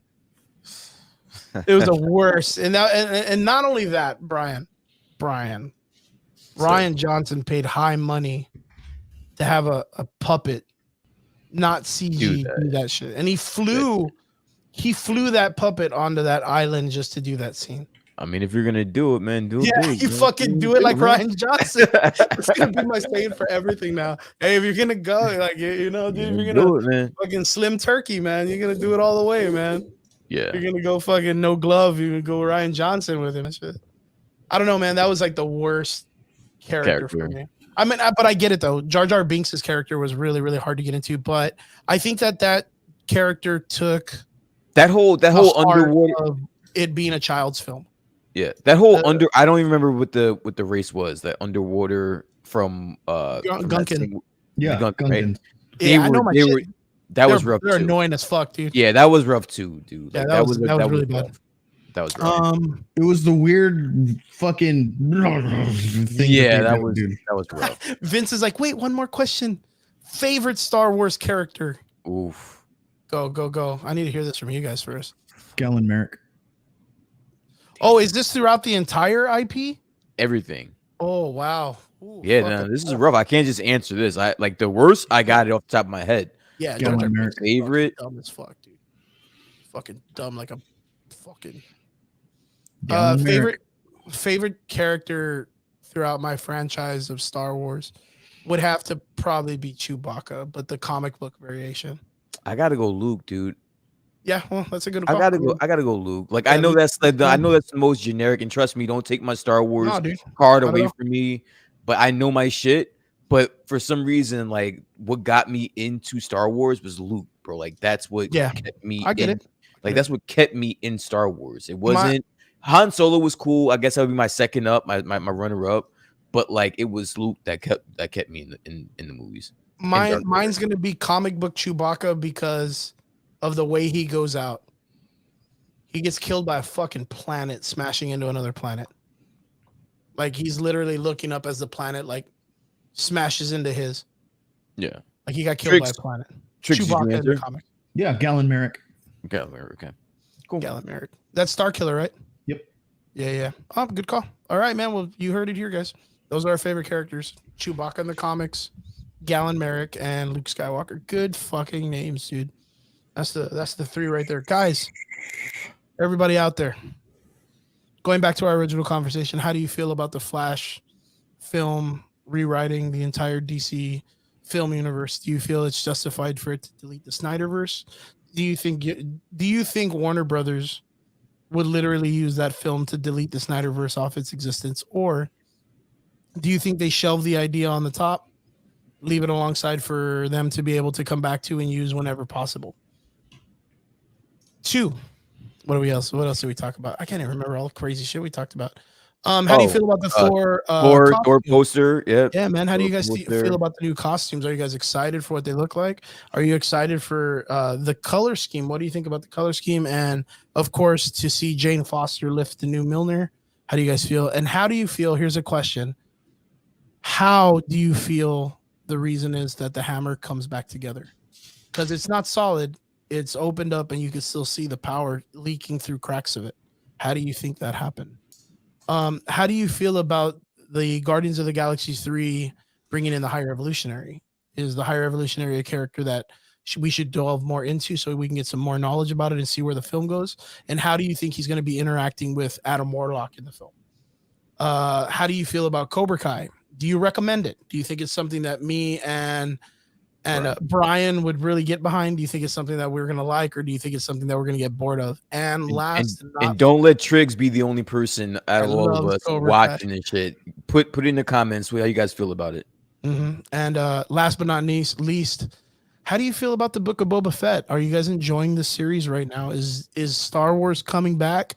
Is it living its keys through the Mandalorian? Is it giving you everything you expected, or is it lackluster, and is it missing something? Guys, we want to know. Let us know in the comments. Guys, during the week, hit us up in the DMs. Some of you guys like to hit us up and let us know some crazy stuff. Robert is always telling us, keeping us up to date on everything that we like to know. Also, don't forget, we have a wrestling event coming up. Yo, Brian. Yo. You know who they're going to bring down to this wrestling event that we were talking about? Who? So we talked about them bringing down RVD. Oh, RVD. Yeah. And his wife, right? Well, they just introduced a new person. You know who they're bringing? I was good at his wife, but yeah. No, tell me. Matt Hardy. I was going to say that. I did see that. I don't think Rob, because I'm usually in the same wrestling chats that Rob is in on Facebook, but I think somebody else actually posted that. Probably D. Who? D might know someone. No. But there was like a group chat that me and Rob are in on Facebook. Okay. That somebody posted that Matt Hardy was. Yeah, man. So right now they have Matt Hardy coming down to the Valley, coming down to this event. That's awesome. That is pretty fucking cool, man. There's a high possibility going to get his brother, because his brother's free agent too, right? He's probably still under contract, but yeah, he could probably do whatever he wants. What was that fucking Cleveland Brown football player, dude? Yeah, he just fucking left, dude. Yeah, he left here, dude. It was here in the Valley. Yeah, no, Rob was there, I think. Yeah, Rob was there. And yeah, Rob was there at that event. Jeff Hardy literally just walked out of the ring. Walked out mid match. It's fucking awesome. So now he's coming back to the Valley, dude. I guess they love this place. They like the tacos or whatever the fuck. I don't know what it is. The tacos. They like the girls. They like the Mexican ladies, man. They like the flavor, man. But yeah, guys, there's a really cool event, RGV Sports Show. It's going to be coming up. It's going to be really, really interesting. Matt Hardy, Rob Van Dam. Rob Van Dam's new wife. I don't really know her name. I don't want to butcher it, but I know you're a big fan of wrestling, and I know we got some. I'm a big fan of hers. Huh? I'm a big fan of hers. I hear she's pretty lady, but she's married.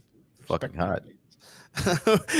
Let's turn him into the new Johnny. Call me Danielson. Yeah, call me Danielson. Right stroke. Yeah. Fucking care. But guys, yeah, we have a badass event coming up. Again, shout outs to our sponsor, The Collector. Dave, Fred, all the guys there, man. Keep doing your thing, guys. Don't forget, if you're looking for anything nostalgic, anything in the collecting of models, characters, bobbleheads, what are they called? Fucking what are those weird bobbleheads called that everybody loves so much? Pops. Funkos? Yeah, Funko Pops. Yeah, they got a huge assortment, probably one of the biggest libraries I've ever seen down here. Games, busts, statues, comics, you name it, they got it. Guys, hit them up, The Collectors here in Edinburgh.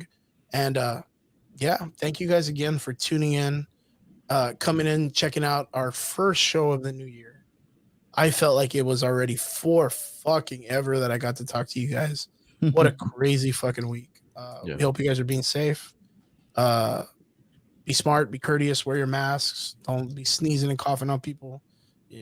Fucking clean your cake holes or whatever it is. But to all our extraordinary listeners, we appreciate you guys. And thank you so much again for tuning in. Boys, thank you guys so much for being here with me. Triggs, it's good to see you here too. Triggs, I mean, you're unemployed, man. I have a spot here. Put your ass back to work. Hey man, let me know. If you guys need some tech support, dude, fucking please, man, let me know. Let's keep it going. I love this dynamic, man. I love having my boys with me, dude. Guys, you guys have a good week. Let's stay strong, stay positive for everybody. Keep us in the know. Let the nerds know what's up. The Average Boys Podcast here to stay. Let's kick this 22 in the nuts. Let's do it. See you guys again next Friday here live on Facebook. The Average Boys Podcast. Laters. Peace.